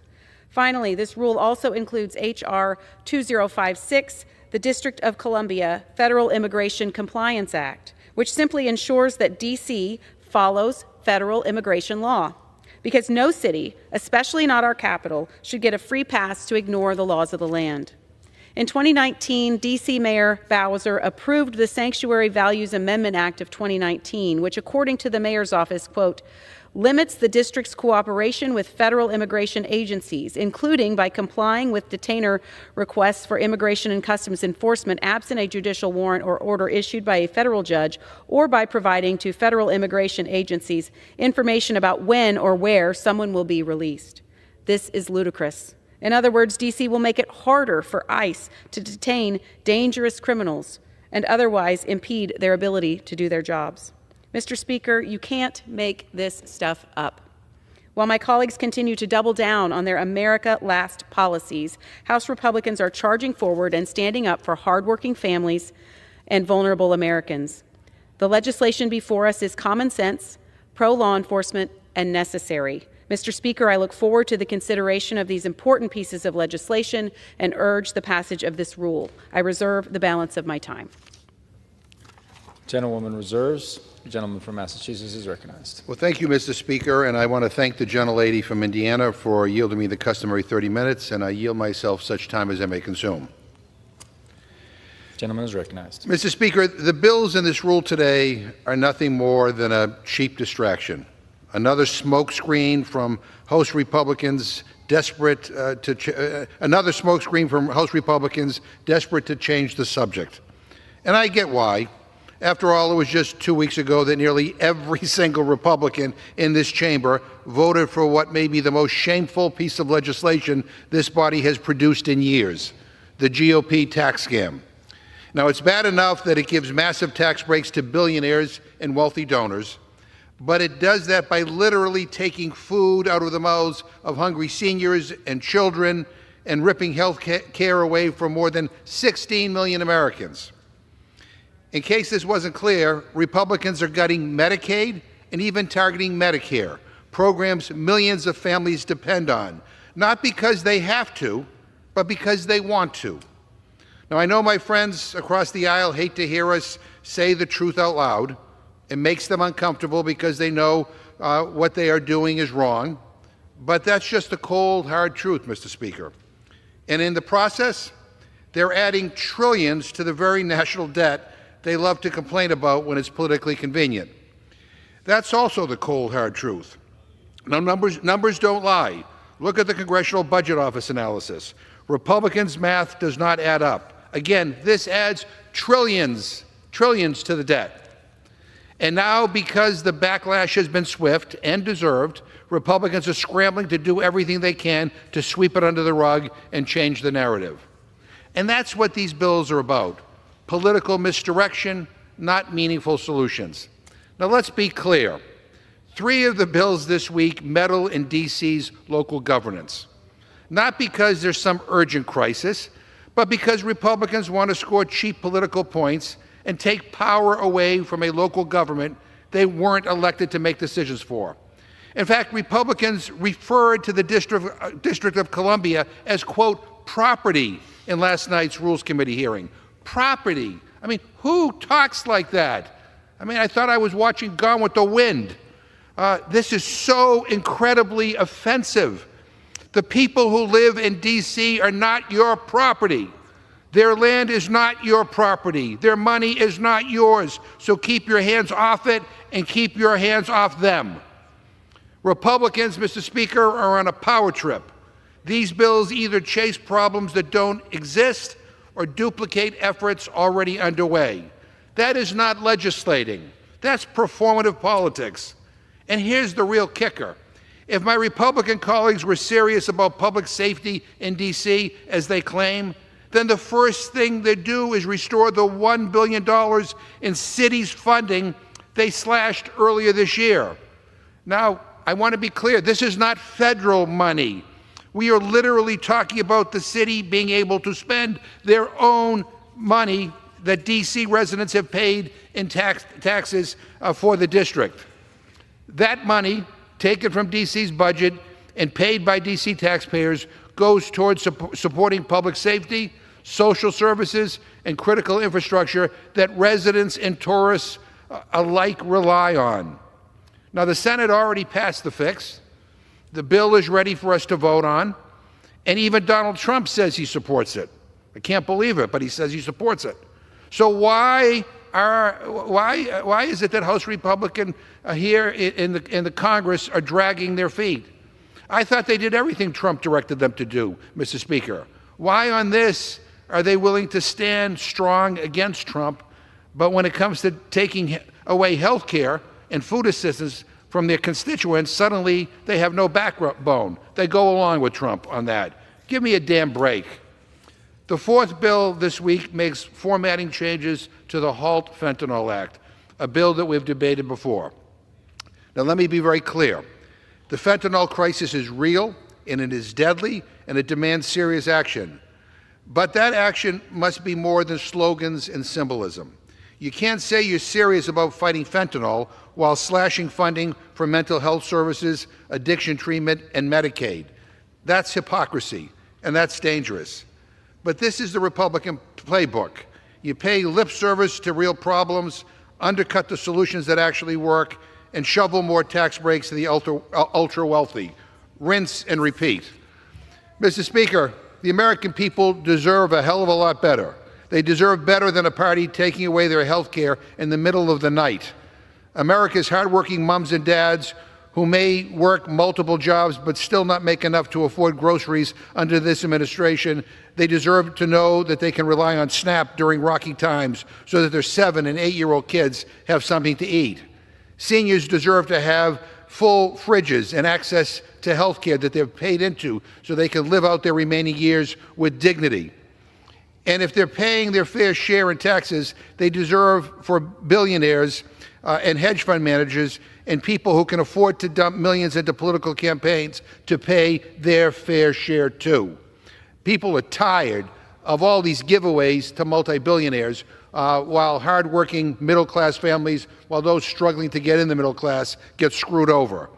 What we saw from Republicans in the last week of May, Mr. Speaker, is reprehensible. It is not what the American people deserve. We must do better, and I reserve my time. Gentleman reserves. Gentlewoman from Indiana is recognized. Thank you, Mr. Speaker. I've said this again and again. The rhetoric from our Democrat colleagues on the One Big Beautiful Bill is just not true. In fact, we're preserving benefits for those who need it most. By preventing people who are illegal and ineligible from accessing Medicaid, we're also ensuring that 5 years has requested more authority to discipline officers. H.R. 2096 would inexplicably revoke this authority. By bringing H.R. 2096 to the floor, Republicans are declaring they know better than the D.C. police chief how to run the department. Let's hear what some of these D.C. police chiefs have had to say about this authority. Let's start with former Chief Peter Newsom. Said he had to allow, quote, very bad police officers back into our department, close quote. Former Chief Charles Ramsey said, quote, it is demoralizing to the rank and file police officers who really do not want to have those kinds of people in their ranks. It causes a tremendous amount of anxiety in the public. Our credibility is shot whenever these things happen, close quote. And former Chief Robert Conte said that this authority would, quote, help reduce the risk of returning poor performers to the police force, close quote. Following the devastating murder of George Floyd, D.C. enacted the Comprehensive Policing and Justice Reform Amendment Act of 2022, which in pertinent part made it easier for the police department to discipline officers. H.R. 2096 would repeal that discipline provision in that law. H.R. 2096, as introduced, includes a purpose section. The purpose is to, and I quote, combat the rise in violent crime in our nation's capital by eliminating policies which place law enforcement personnel of the District of Columbia at risk and discourage them from serving, and ensuring such personnel will be treated equitably and fairly, and the recruitment and retention of such personnel shall be increased. Close quote. We are not surprised that the version of H.R. 2096 on the floor today does not include that purpose section, since it is inaccurate. Violent crime here is not rising in D.C. In 2025, violent crime in D.C. is down 22% compared to the same period in 2024. In 2024, violent crime in D.C. was the lowest in over 30 years. Let me repeat. Violent crime is falling in D.C., and it is at a 30-year low in the District of Columbia. The D.C. Police Department is not alone in having difficulty recruiting and retaining police officers. Police departments of all sizes across the country have had this difficulty for many years. A survey conducted in 2019, before jurisdictions across the country enacted police accountability and transparency legislation after the murder of George Floyd, found that, quote, The difficulty in recruiting law enforcement officers and employees is not due to one particular cause. Rather, multiple social, political, and economic forces are all simultaneously at play." Close quote. H.R. 2096 would repeal 4 discipline provisions. First, H.R. 2096 would repeal a provision that removes police officers disciplined for collective bargaining. Several states, including states represented by Republicans, prohibit collective bargaining by police officers. The 2023 D.C. law maintained that right of police officers to collectively bargain, except over discipline, and maintained the civil service protections and due process rights of officers. Collective bargaining by police officers has been widely criticized for protecting police officers from discipline. A Republican staff report for the Joint Economic Committee said that, quote, "Collective bargaining plays a significant role in shielding police officers from the consequences of their misconduct," close quote. Second, H.R. 2096 would reinstitute a 90-day statute of limitations on the police department to commence discipline. The 2023 D.C. law repealed that provision because 90 days was not enough time in some cases to commence discipline. Adjudicators had overturned discipline because the department had exceeded the 90-day statute of limitations, and there is no statute of limitation for most D.C. employees. The home state of the sponsor of H.R. 2096 has an 18-month statute of limitations to commence discipline against police officers. Thirdly, H.R. 2096 would repeal a provision that gave the police chief the authority to increase the discipline proposed by a police trial board, which consists of police officers. Before the 2023 D.C. law, the police chief could only impose or reduce the proposed discipline or order a new trial. The D.C. law increased the discipline power of the chief and reduced the discipline power of the trial board, which may be more inclined to protect their fellow officers from discipline. Fourth, H.R. 2096 would repeal the provision that required the police department to publish on a public website a schedule of officer discipline hearings which are open to the public. The House of Representatives itself publishes on a public website a schedule of its committee hearings. I want to close with a question and a plea. If Republicans support police officers, why hasn't Speaker Johnson installed the plaque honoring the brave police officers, including D.C. officers, who defended this Capitol on January 6th? Federal law requires its installation by March 15, 2023, more than 2 years ago. That plaque, in honor of officers who were killed defending the members of this Congress, defending this institution, is apparently sitting in a closet. The families of those officers who were killed and beaten that day are waiting for the due respect that is owed to their husbands, sons, and fathers. The more than 700,000 D.C. residents who have all the obligations of citizenship, including paying federal taxes and serving in our nation's wars, deserve voting representation in Congress and full home rule. I call on the House of Representatives to pass H.R. 51, the D.C. statehood bill. I reserve the balance of my time. The gentleman reserves, and the gentleman from Kentucky is recognized. Madam Speaker, I yield 2 minutes to the sponsor of the bill, the gentleman from New York, Mr. Garbarino, or 3 minutes, 3 minutes. The gentleman from New York is recognized for 3 minutes. Madam Speaker, I rise in support of my bill, H.R. 2096, the Protecting Our Nation's Capital Emergency Act. Washington, D.C. is facing a public safety crisis. Last month alone, 20 people were shot and killed in the District of Columbia. And in recent years, D.C. was rated the 5th deadliest city in America. At the core of the problem is a dangerously understaffed police force brought about reckless policies. Law enforcement in D.C. has been left without basic bargaining rights or procedural protections, something my colleagues on the other side usually support, but for some reason here they're against it. This guts MPD's ability to recruit, retain, and respond. The result? Consistently high crime rates and a staffing shortfall of about 800 officers that puts both police and residents at risk. I mean, I don't know if people forget, just under 2 years ago, one of our own colleagues was mugged at gunpoint several blocks from the Capitol. That might not have happened if we weren't understaffed by about 800 officers in Washington, D.C. When we undermine law enforcement, we embolden the criminals. Congress has a constitutional duty to ensure the MPD can effectively combat crime and keep Washingtonians safe. This legislation restores fairness and support for the men and women who risk their lives to keep our capital secure. If Washington, D.C. won't fix this problem, it's our job to. I urge my colleagues to support this bill and send a clear message.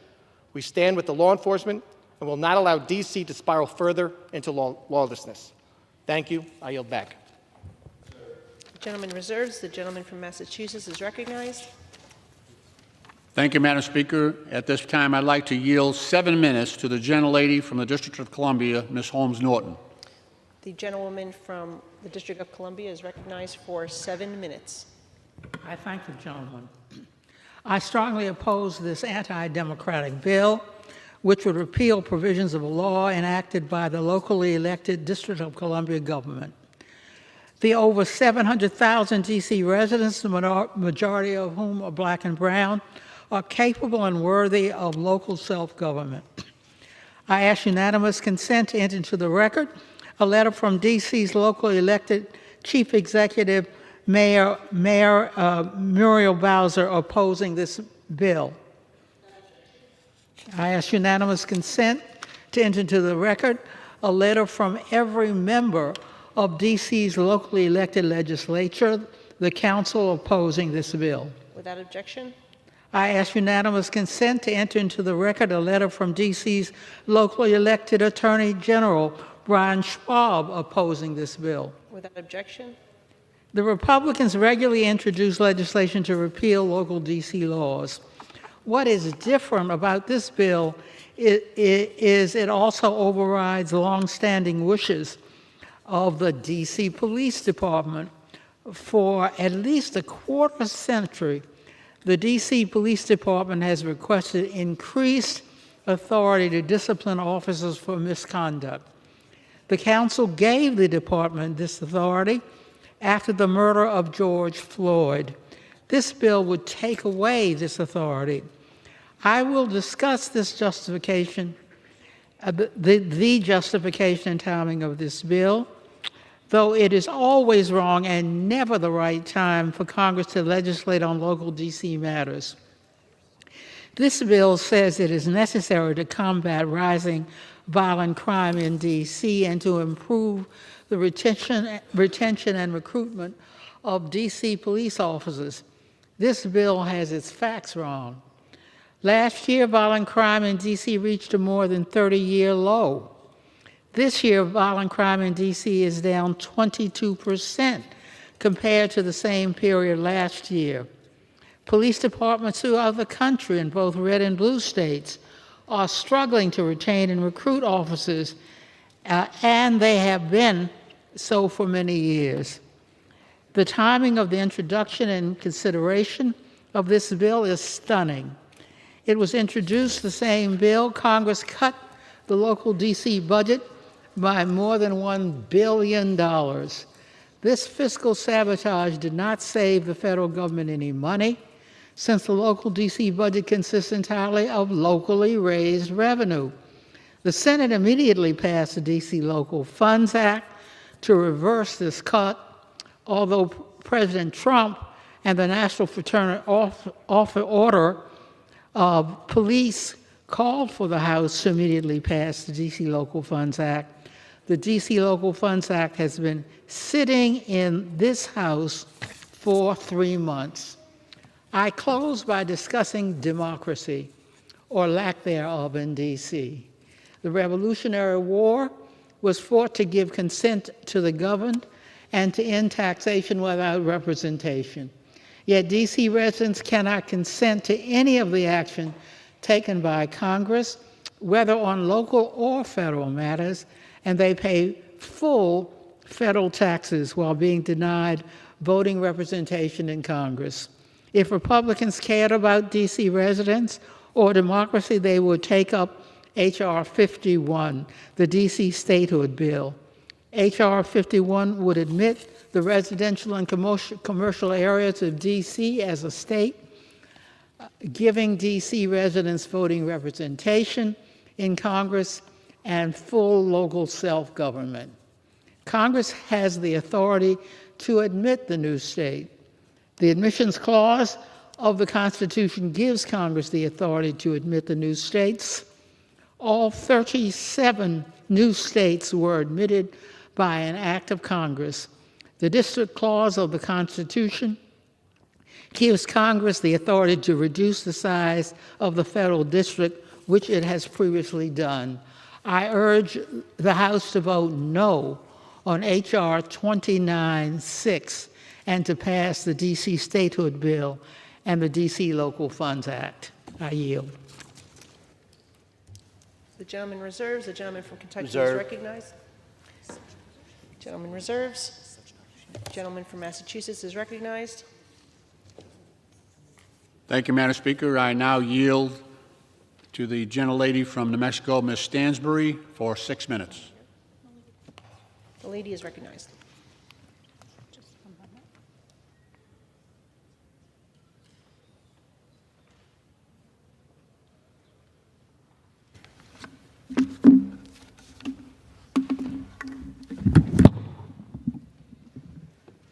Thank you, Madam Speaker. Today I rise to oppose this attack on our nation's capital. I want to remind everyone that 1 week ago today, Donald Trump was in the most epic breakup of probably a generation. He and Elon Musk were fighting it out on Twitter and Truth Social, going back and forth. And what was Donald Trump's response? Was it an in earnest response to the actual attacks that were coming towards him? As his actual agenda was sinking here in the House, as Elon Musk was taking to Twitter for days trying to take down his signature bill, his big abomination of a bill that would strip health care away from millions of Americans, Medicaid and Medicare, that would take food out of the mouths of millions of American children, that would cut programs that people across this country use to advance their education, and that would blow a hole through the United States deficit on a scale we have never seen before.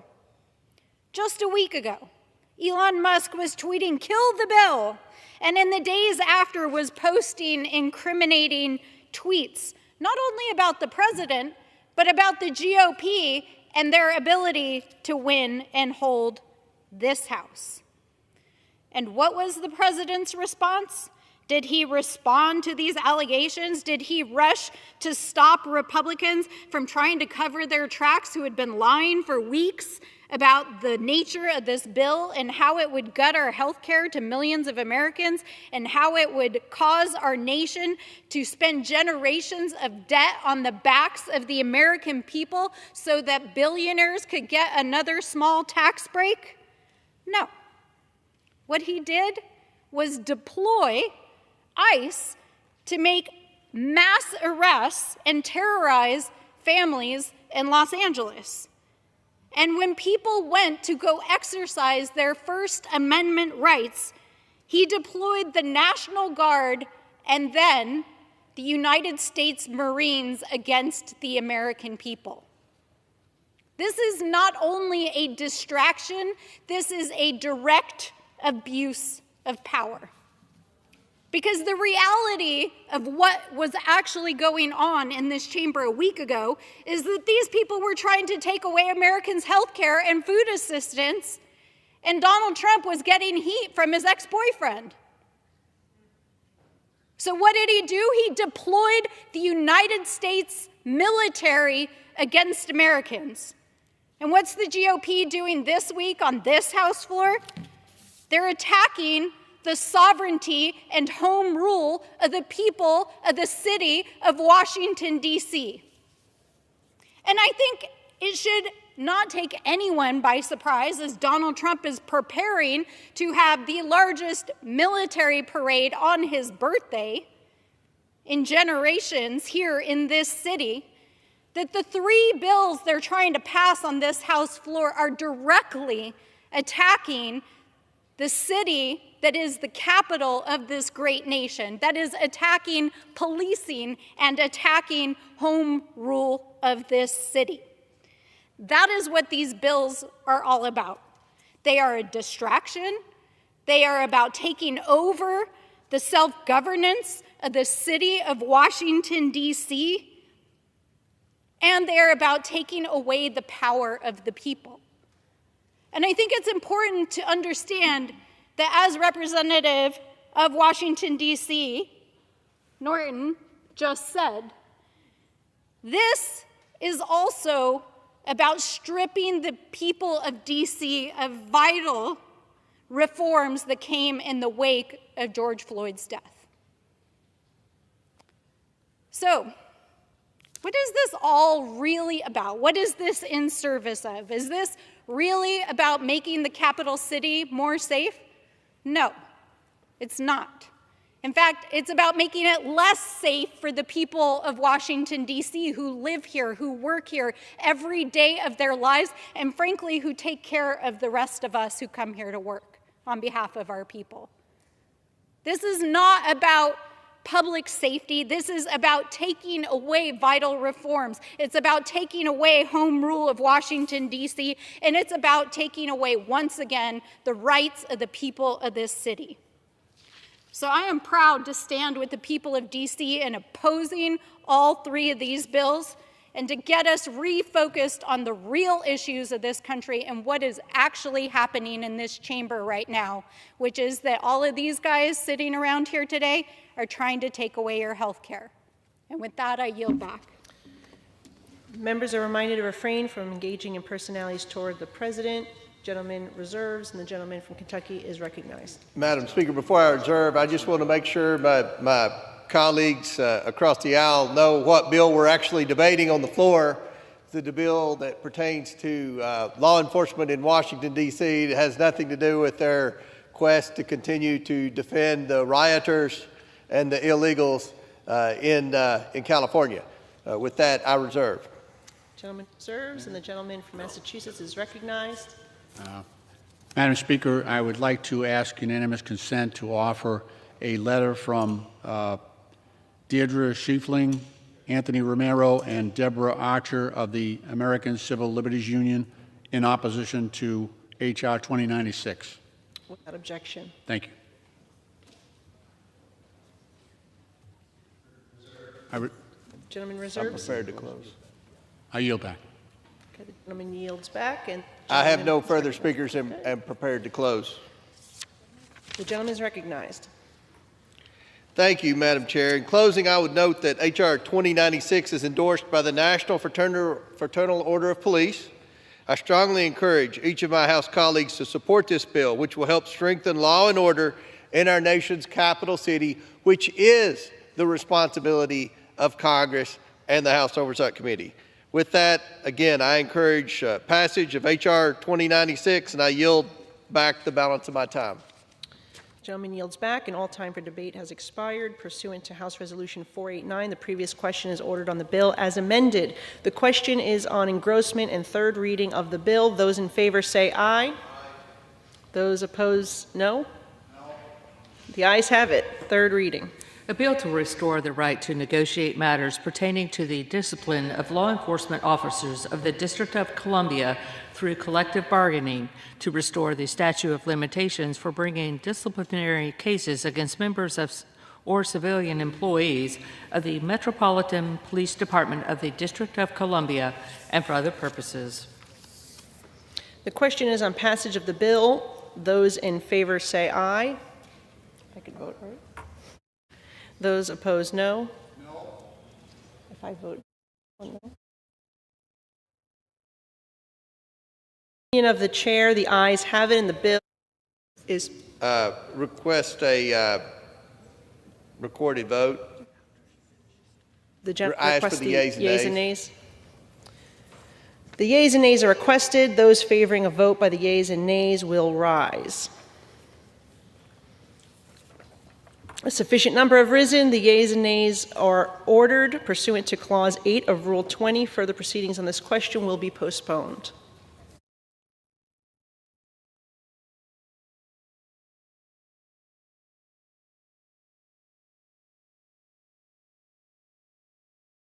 For what purpose does the gentleman from Kentucky, Mr. Comer, seek recognition? Madam Speaker, pursuant to House Resolution 489, I call up the bill H.R. 884 to prohibit individuals who are not citizens of the United States from voting in elections in the District of Columbia and to repeal the Local Resident Voting Rights Act Amendment of 2022 and ask for its immediate consideration. The clerk will report the title of the bill. Union Calendar Number 106, H.R. 884, a bill to prohibit individuals who are not citizens of the United States from voting in elections in the District of Columbia and to repeal the Local Resident Voting Rights Amendment Act of 2022. Pursuant to House Resolution 489, the amendment in the nature of a substitute recommended by the Committee on Oversight and Government Reform, printed in the bill, is adopted, and the bill as amendment is considered read. The bill as amended shall be debatable for 1 hour, equally divided and controlled by the chair and ranking member of the Committee of Oversight and Government Reform or their respective designees. The gentleman from Kentucky, Mr. Comer, and the gentleman from Florida, Mr. Frost, each will control 30 minutes, and the chair recognizes the gentleman from Kentucky, Mr. Comer. Madam Speaker, I ask unanimous consent that all members have 5 legislative days to revise and extend their remarks and include extraneous material on the measure under consideration. Without objection.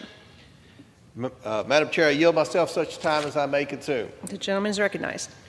Thank you, Madam Chair. I rise in support of H.R. 884, which prohibits individuals who are not citizens of the United States from voting in elections in the District of Columbia.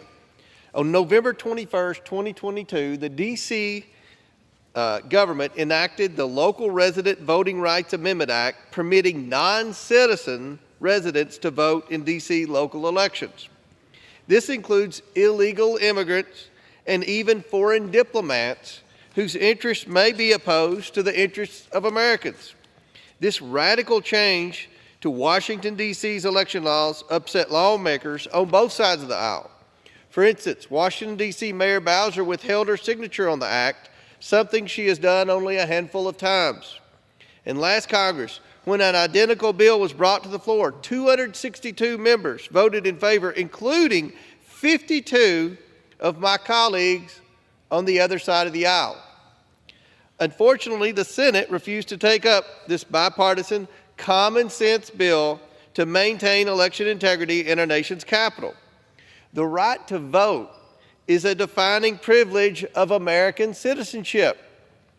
Diluting that right by extending it to non-citizens, whether here legally or illegally, undermines the voice of Washington, D.C. residents. Article 1 of the Constitution grants Congress exclusive jurisdiction over the nation's capital, and the House Oversight Committee is charged with ensuring responsible governance in the district, including its election laws. I urge my colleagues to support Representative August Pfluger's bill to restore common sense protections and ensure that only United States citizens have the right to vote in local D.C. elections. I reserve the balance of my time. The gentleman reserves, and the gentleman from Florida is recognized. Thank you. I yield myself as much time as I consume. Gentleman is recognized. I strongly oppose H.R. 884, which would repeal a law duly enacted by the District of Columbia because D.C. should be free to govern its own local matters. Republicans claim that Congress has a constitutional duty to legislate on local D.C. matters, but this is historically and legally incorrect. Republicans legislate on local D.C. matters only when they think they can score political points, such as by demonizing immigrants. Where is this passion and work on affordable housing for D.C. residents? Where is this impassioned work on ending gun violence for D.C. residents? They only bring it up to the floor when they think they can score political points, taking away the democratic rights of people here in D.C. and home rule. The framers expected Congress to establish a local government for D.C., and Congress has established various forms of local government for D.C. since 1802. The Supreme Court has held that Congress may delegate to D.C. legislative authority over local D.C. matters. In 1973, Congress passed the D.C. Home Rule Act, which gave D.C. an elected chief executive and an elected legislature, the mayor and the D.C. City Council. The purpose of the Home Rule Act is to, quote, grant the inhabitants of the District of Columbia powers of local self-government and, quote, to relieve Congress of the burden of legislating upon essentially local D.C. matters, end quote. H.R. 884 contravenes the purpose of the Home Rule Act. D.C.'s Local Residents Voting Amendment Act of 2022 allows D.C. residents who are not yet U.S. citizens to vote only in local elections. Only in local elections, namely for mayor, members of the city council, the State Board of Education, Attorney General, Advisory Neighborhood Commissioner, and ballot measures. The D.C. law does not allow non-citizens to vote in federal elections, which is a crime under federal law. Regardless of your views on the merits of non-citizen voting for local elections, we have to acknowledge that D.C. is not the first, nor are they the only jurisdiction in our country to allow this. At various points throughout throughout American history, Congress in 40 states have allowed non-citizens to vote in local, state, territorial elections, including the home state of the sponsor of this bill. Congress did not prohibit non-citizens from voting in federal elections until 1996. And today, about 20 municipalities allow non-citizens to vote in local elections.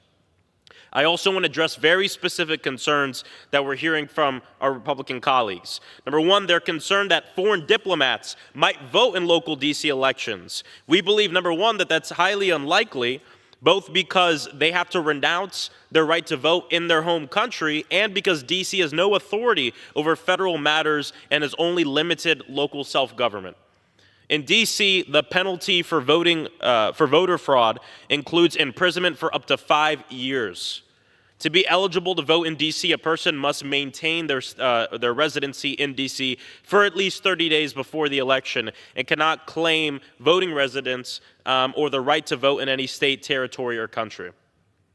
In a letter to Congress, the D.C. Board of Elections made it clear that to vote in a D.C. local election, a foreign diplomat would have to, quote, effectively renounce their right to vote in their country of origin, end quote. The board noted that a foreign diplomat would have to, quote, swear under penalty of law through the D.C. registration application that the person is not claiming voting residence in another country, end quote. The board also noted that an embassy address cannot be used to register to vote, since it is considered a commercial or business address, and a foreign passport cannot be used to register to vote since it does not contain a residential address in D.C. While Republicans are concerned about foreign diplomats voting in local elections, I wonder if they're aware that the United States, that currently in this country, United States citizens who are registered under the Foreign Agents Registration Act are currently allowed to vote in elections at all levels of government in the United States, including federal elections. That's right. Registered foreign agents who are currently U.S. citizens can vote anywhere in the United States. Republicans are also concerned that undocumented immigrants might vote in local D.C. elections. That's highly unlikely because the D.C. voter roll is public record, and undocumented immigrants likely would not want to identify themselves, including their address. In closing, the House of Representatives is considering the wrong D.C. voting rights bill here today. Republicans claim that voting is a core right or the privilege of American citizenship. And not only is that historically incorrect, but I described earlier, it's also hypocritical. Republicans have fought tooth and nail to defeat legislation that would give the American citizens who reside in D.C. voting representation in the House and the Senate. We, of course, continue to push for D.C. statehood, and I urge the House to reject H.R. 884 and instead to pass H.R. 51. Thank you. I yield back. The gentleman reserves. I reserve. Gentleman reserves, and the gentleman from Kentucky is recognized. Madam Speaker, I yield 3 minutes to the sponsor of the bill, the gentleman from Texas, Mr. Pfluger. The gentleman from Texas is recognized for 3 minutes. Thank you, Madam Speaker, and I thank the chair, Mr. Comer, my good friend from Kentucky. I rise in support of my bill, H.R. 884, that would prohibit individuals who are not citizens of the United States from voting in elections in the District of Columbia. This is a common sense bill. I'm going to start with the question that's posed. Why, for what reasons, why would my colleagues on the other side of the aisle want foreigners to vote in local elections in Washington, D.C.? What's the purpose? So let's just pose that question of why, and I ask the American public to ask your representative where they stand on this issue, because it's a bipartisan issue, with over two-thirds of this body having voted for it last year. Free and fair elections are a prerequisite for the healthy republic that our founding fathers envisioned in the District of Columbia as the epicenter, and they entrusted its care to Congress in Article 1, Section 8, Clause 17 of the U.S. Constitution. On November 21st, 2022, the D.C. City Council made a radical decision to allow non-citizens, including illegal aliens and those who are aligned with embassies of foreign countries, to vote in local D.C. elections. After the non-citizen voting law went into effect, the district actively encouraged non-citizens to vote for mayor, attorney general, members of the State Board of Education, and more. And some may wrongly dismiss these as merely local elections. However, the reality is that local elections are a vital part to our democratic process and have a significant impact on communities. Local elections determine critical matters such as taxation, the criminal code, and the election of city council members who create essential ordinances, including those that dictate voting rights. It's also important to acknowledge that many local elections are decided by razor-thin margins, underscoring their significance and the importance of active participation. And I find it unimaginable that the district, along with many across the country, would intentionally weaken the power of their constituents, citizens, many of whom come from underserved communities, in favor of non-citizens who in some cases have broken our laws to enter this country or could potentially be employed by a foreign adversary. As the capital of our democracy, Washington, D.C. should be at the forefront of ensuring safe and secure elections, not encouraging illegal immigrants and others to vote for policies that we don't want.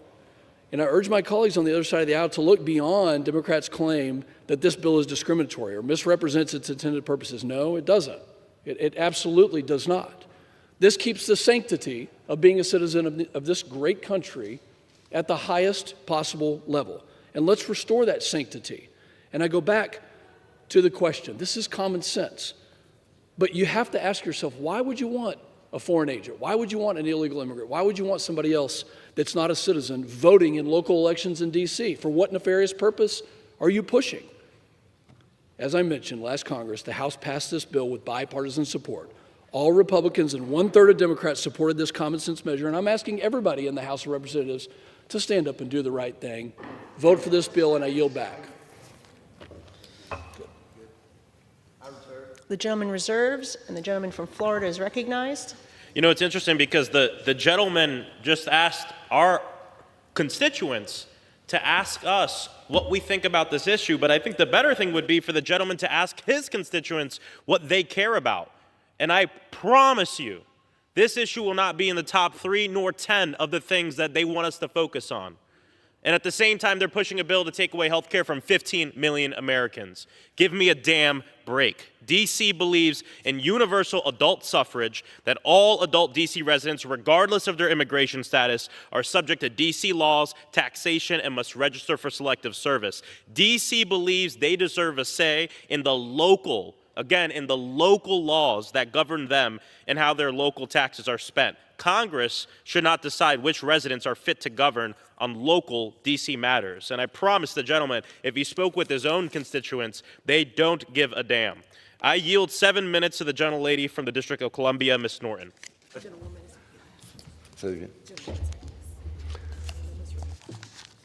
He is recognized.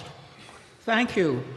I strongly oppose this undemocratic paternalistic bill, which would repeal a law enacted by the locally elected District of Columbia government and impose a new law on D.C. I ask unanimous consent to enter into the record a letter from every member of D.C.'s locally elected legislature, the council, opposing this bill.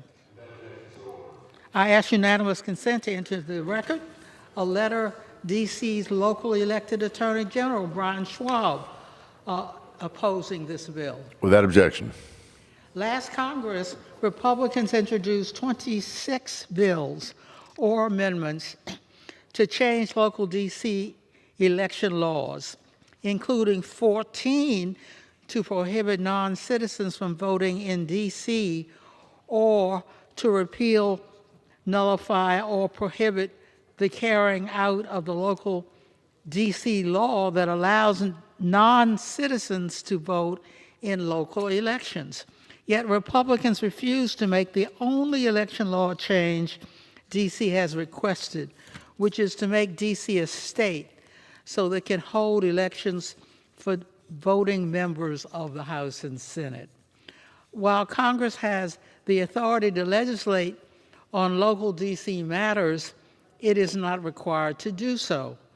In Federalist 43, James Madison said of D.C. residents, quote, "A municipal legislature for local purposes derived of their own suffrages will, of course, be allowed them," end quote. In 1953, the Supreme Court held that, quote, "There is no constitutional barrier to the delegation by Congress to the District of Columbia to full legislative power," close quote. I want to discuss democracy or lack thereof in D.C. There are 700,000 D.C. residents. D.C. residents are required to pay federal taxes, register with Selective Service, and serve on federal juries in the same manner as residents of states. Yet D.C. residents have no voting representation in Congress, and Congress has the ultimate say on local D.C. matters. The Council has 13 members. If D.C. residents do not like how the members vote, residents can vote them out of office or pass a ballot measure. That is called democracy. Congress has 535 voting members. None are elected by D.C. residents. If D.C. residents do not like how the members vote on local D.C. matters, residents cannot vote them out of office or pass a ballot measure. That is the antithesis of democracy. The substance of this bill is irrelevant, since there is never any jurisdiction for Congress to legislate on local D.C. matters. However, I will briefly discuss it. D.C. allows non-citizens to vote in local elections because it believes that all adult residents deserve a say in their local government, while D.C. law allows non-citizens to vote only in local elections. 40 states and the federal government allow non-citizens to vote in local, state, territorial, and federal elections at various points, including the founding. The federal government first prohibited non-citizens from voting in federal elections only 29 years ago. Today, nearly 20 citizens allow non-citizens to vote in local elections. As the House has considered this bill, Republicans have repeatedly said the franchise is a right of citizenship. If that is what Republicans believe, I hope they will finally grant American citizens who live in D.C. the right to vote for voting representation in Congress. I have introduced H.R. 51 to do so. Pursuant to the admissions clause, pursuant to the admissions and district clauses of the Constitution, H.R. 51 would admit the residential and commercial areas of D.C. as a new state. Statehood would not only give D.C. voting representation in Congress, it would also give D.C. full local self-government. I urge members to respect the will of D.C. residents by voting no on H.R. 884.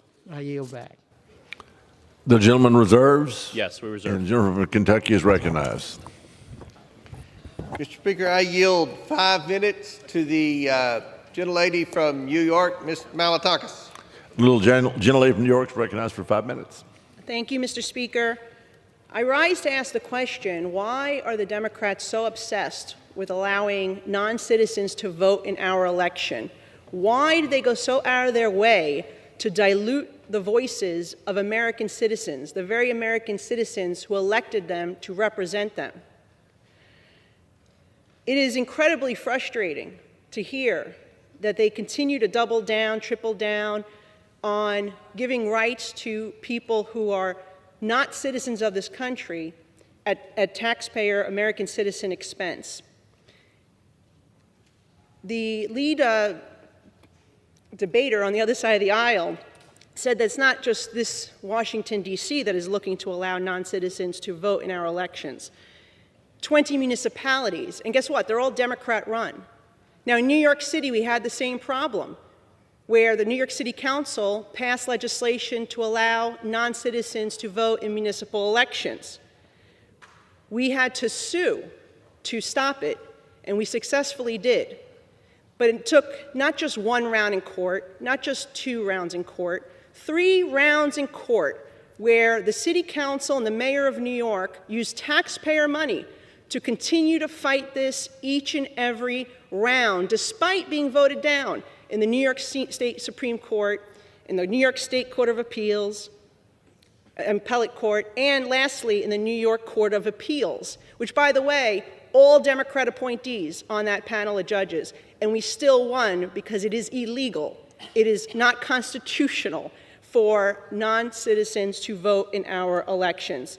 And so just like we fought this in New York City and we prevailed, we will do the same here in Washington, D.C., and make sure that they stop allowing and they don't allow non-citizens to vote in their municipal elections, because we are exercising our constitutional responsibility to protect our elections. So I urge my colleagues to continue to be strong and vote in support of this, because we know that it passed overwhelmingly with bipartisan support last year. 52 Democrats sided with Republicans.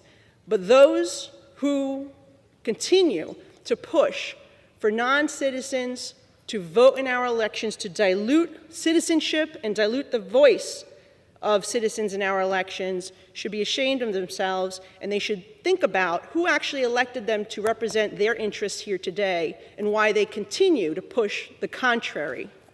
I yield back. Gentleman yields. Gentleman from Kentucky reserves, and the gentleman from Florida is recognized. Thank you. I yield as much time as I might consume. I think it's interesting. The gentleman is recognized. Oh, yeah, thank you. I think it's interesting because the gentlelady who just spoke said something. She said this is about preserving our elections, quote, our elections. This is not about our elections. It's not about my election. It's not about her election being from New York. It's about the elections, the local elections of residents of D.C. Not hers, not mine, theirs. Their local election. And I think it's interesting because I don't know what happened. My Republican colleagues always like to talk about limited federal government. My Republican colleagues like to always talk about giving or local governance, how important that is, and yet they want to rip it away from the people in this city. My question is, how many doors have they knocked in D.C.? Have you knocked a single door? Have you spoken with a single resident, a person who lives here, about what they care about? No. You're using this chamber, you're using these bills to score national political points on local issues. The other thing the gentlelady said, is this about protecting the sanity of citizen voting. And like every other issue, Republicans want our people to believe that in order to protect us, we have to take something away from somebody else. That's how we protect the sanity of voting for citizens. We have to take something away from D.C. that they voted for. When right in front of us, if you want to protect the sanity or the sanctity of citizen voting in D.C., then we know what we have to do. D.C. statehood. We have to ensure that citizens in D.C. are able to have a fully voting representative in the United States Congress have full representation in this country. That's what we do to protect the sanctity of citizen voting in Washington, D.C. Not encroach on decisions that the people here have made locally. So I don't want to hear about our elections. Local D.C. elections are not my elections. They're not your elections unless you live here. The local D.C. elections are about the residents of this area. Thank you. I yield back, or I reserve. The gentleman reserved. The gentleman from Kentucky is recognized. Mr. Speaker, I yield 2 minutes to the gentleman from Texas, Mr. Gill. The gentleman from Texas is recognized for 2 minutes. Thank you, Mr. Speaker. Mr. Speaker, I rise in opposition to Democrats trying to give voting rights to illegal aliens. Mr. Speaker, once again, Democrats are taking the 20% side on another 80-20 issue. The American people do not want illegal aliens voting. They shouldn't be here to begin with. They have no claim on our resources, and they certainly should not be influencing our political system in any respect. Mr. Speaker, every single one of them needs to be deported, and thankfully we have a president who is actually doing that. Mr. Speaker, for so long, Democrats have called conservatives conspiracy theorists. They've slandered us for saying that the Democrat playbook, which they themselves have articulated, is to open up our borders to ultimately provide amnesty, a path to citizenship, and voting rights to illegal aliens. And Mr. Speaker, they are doing that right now. That's exactly what they're doing, and they're fighting for it. Allowing illegal aliens to vote is not only grotesquely unjust, but it waters down the meaning of citizenship for American citizens who are here. Mr. Speaker, our government should represent our people, American citizens. Illegal aliens have no right to vote. They shouldn't be voting, and they need to be deported. With that said, I yield back. Thank you. I think I yield myself as much time as I may consume. You're recognized. Well, once again, my Republican colleagues want to deflect on this issue, focus in on undocumented immigrants. Undocumented immigrants are unlikely to vote in local D.C. elections. Again, why? Because the D.C. voter roll is public record. Undocumented immigrants are not going to want to identify themselves, including their address, where they live. Non-citizen voting, again, this is consistent. A lot of jurisdictions across the entire country. We talked about 20 municipalities. Do this to allow universal adult suffrage, the ability for people to take part in local elections. The other thing, real quick, that one of my Republican colleagues brought up is the purpose of this bill is, quote, we want to stop the diluting the voices of American citizens. Diluting the voices of American citizens. What's really diluting the voices of American citizens are voter suppression laws, like we see in the South, like we see in Florida, where I'm from. Poll taxes, voter roll purges, voter intimidation. That is what's diluting the voices of American citizens. I haven't heard a single Republican in this debate talk about ensuring that citizens that live in D.C. can have full representation in Congress. Where's that? I bring it up again. Every issue, Republicans want to talk about protecting us by taking away stuff from other people and never want to talk about giving citizens what we deserve. And the citizens of D.C. deserve to have full representation in the United States Congress. I reserve.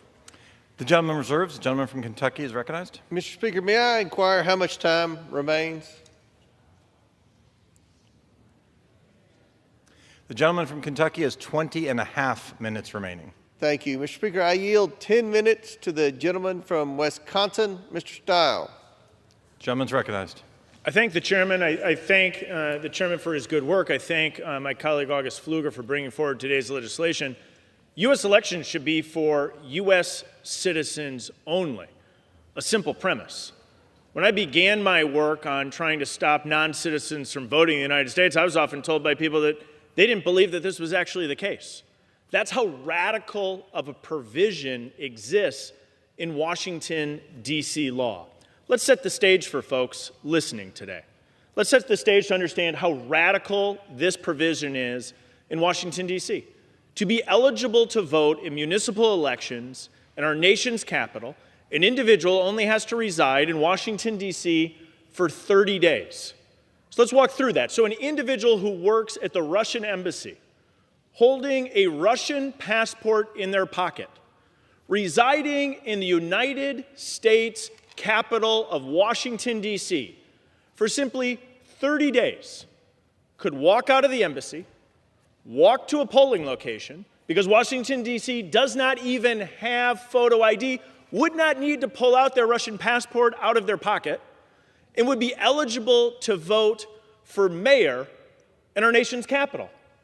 What the Democrats want to do, Mr. Speaker, is use Washington, D.C. as a petri dish for liberalizing voting laws across the country. What my Democratic friends want to do, Mr. Speaker, is allow non-citizens to vote across the country. The arguments that are being made fail on the merits when you recognize that the law, in fact, the law today allows non-citizens who simply resided in the nation's capital for 30 days to be eligible to vote. Again, individuals working at embassies across this city are eligible to vote for positions like mayor, alderman. That is the height of hypocrisy. We need to make sure that U.S. elections are for U.S. citizens only. In our nation's capital, we should be looking at a whole host of election law reforms. In fact, I'm of the belief that we should make Washington, D.C. the gold standard of election laws, to actually show the American people what happens when we put in place provisions with strong election integrity. My colleague across the aisle referenced legislation that Republicans are working for. Well, let's take an example and let's dig into that for a moment. Let's look at the election integrity law that was passed in the state of Georgia. This, if we recall, in 2021 was a law that then President Joe Biden called Jim Crow 2.0. In fact, the stories that were told about that legislation earned him, I think, 4 Pinocchios or whatever they call that in the Washington Post. This is how ridiculous it was. Corporate America bought into the misstatements and the falsities of President Biden. If we recall, Major League Baseball removed the All-Star game out of Atlanta, Georgia, following Georgia passing this piece of legislation. Well, of course, 2 elections have passed since that legislation went into effect, so we should look at the empirical data, not at the statements that were made, the hyperbolic statements that were made by my colleagues on the left. We should look at the empirical data of what took place when those reforms were implemented. And what we saw was people increasing their confidence in our elections. That is a good thing. That is a good thing. And the University of Georgia, Georgia State, put forward a robust survey of how elections were conducted in the state of Georgia. And what they saw was high voter participation and people actually having a positive view of how election results were conducted. If I recall correctly, there was 0% statistically of blacks that had a poor or negative voting experience. We should champion that. We should work to instill election integrity provisions across the board. Because when people increase their confidence in our elections, they're more likely to participate. And that's a good thing. What we want is U.S. citizens participating in our election. But what we see from my colleagues on the left is a whole host of policies that actually weaken election integrity. We've held debates as it relates to photo identification. Again, another provision that should be in Washington, D.C. law. Photo identification is almost the rock stone of what is election integrity. It's making sure people are who they say they are, a simple provision. I'm often reminded of a time when I was driving home in Wisconsin, heading back home, and I walked in to grab a 6-pack of beer. And the clerk recognized me and said, "Hey, Brian, how you doing?" I said, it's good to see you." I set my 6-pack of beer on the counter, and she said, "Brian, I need to see your ID." So just like every American, what did I do? I reached in, I grabbed my wallet, I pulled out my ID, and I handed it over to the clerk. In my opinion, I think it's absolutely nuts that we protect our beer more than we protect our ballots in our nation's capital. We should be looking at ways to strengthen election integrity here in our nation's capital, the front door for many folks to the greatest country in the world.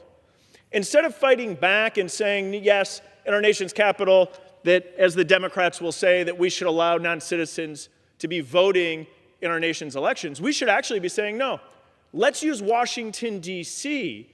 as the gold standard of election integrity. And what I believe we will see is exactly what we saw in Georgia. Despite the hyperbolic statements being made by past President Joe Biden, by my colleagues on the left, what we'll actually see is an increase in confidence in our elections. We'll see growing participation. We'll see a strengthening of our democracy. It's why this legislation is such an important step forward in the process of strengthening the integrity of our elections, increasing Americans' confidence, and garnering additional voter participation across the country. I think it's relevant to also note that last Congress, this bill came before us. 52 of our Democratic colleagues voted with every Republican in the House. It'll be interesting today, Mr. Speaker, to see how many of my colleagues across the aisle have the courage to stand up and to say U.S. elections should be for U.S. citizens only. The big difference here is now we have an opportunity to see this legislation move forward in the United States Senate. This is a bill that could actually be signed into law. We have an opportunity for the first time in a number of years to not only pass election integrity legislation here in the United States House of Representatives, we have an opportunity to pass election integrity legislation into law. Let me tell you, I'm excited about the opportunity to stand there when President Trump signs this bill into law, because this is an opportunity for a major step forward in election integrity here in our nation's capital, but also a statement across the country. Because as I believe, the radical Democrats want to use Washington, D.C. voting laws as a petri dish to roll out their plan across the country. My colleagues on the radical left would like to see non-citizens voting in my home state of Wisconsin, in small communities, big communities, all across this country, to drive forward and assist them in advancing a radical agenda. It's why making sure that we pass this law today is so important. To make sure that we're standing up for common sense, to make sure we're standing up for election integrity, to make sure that we're making only U.S. citizens having a voice in U.S. elections. This legislation should be straightforward to my colleagues on the left, although I'm afraid it won't be. I am proud to know that I believe every Republican who votes today will vote yes on this important measure, because it's the Republican Party, it's my colleagues of common sense that believe we need election integrity in our nation's capital. But more importantly, we need election integrity across the country. And as we begin this effort, I think we have an opportunity as Americans to see increased confidence in our elections. And once again, when we increase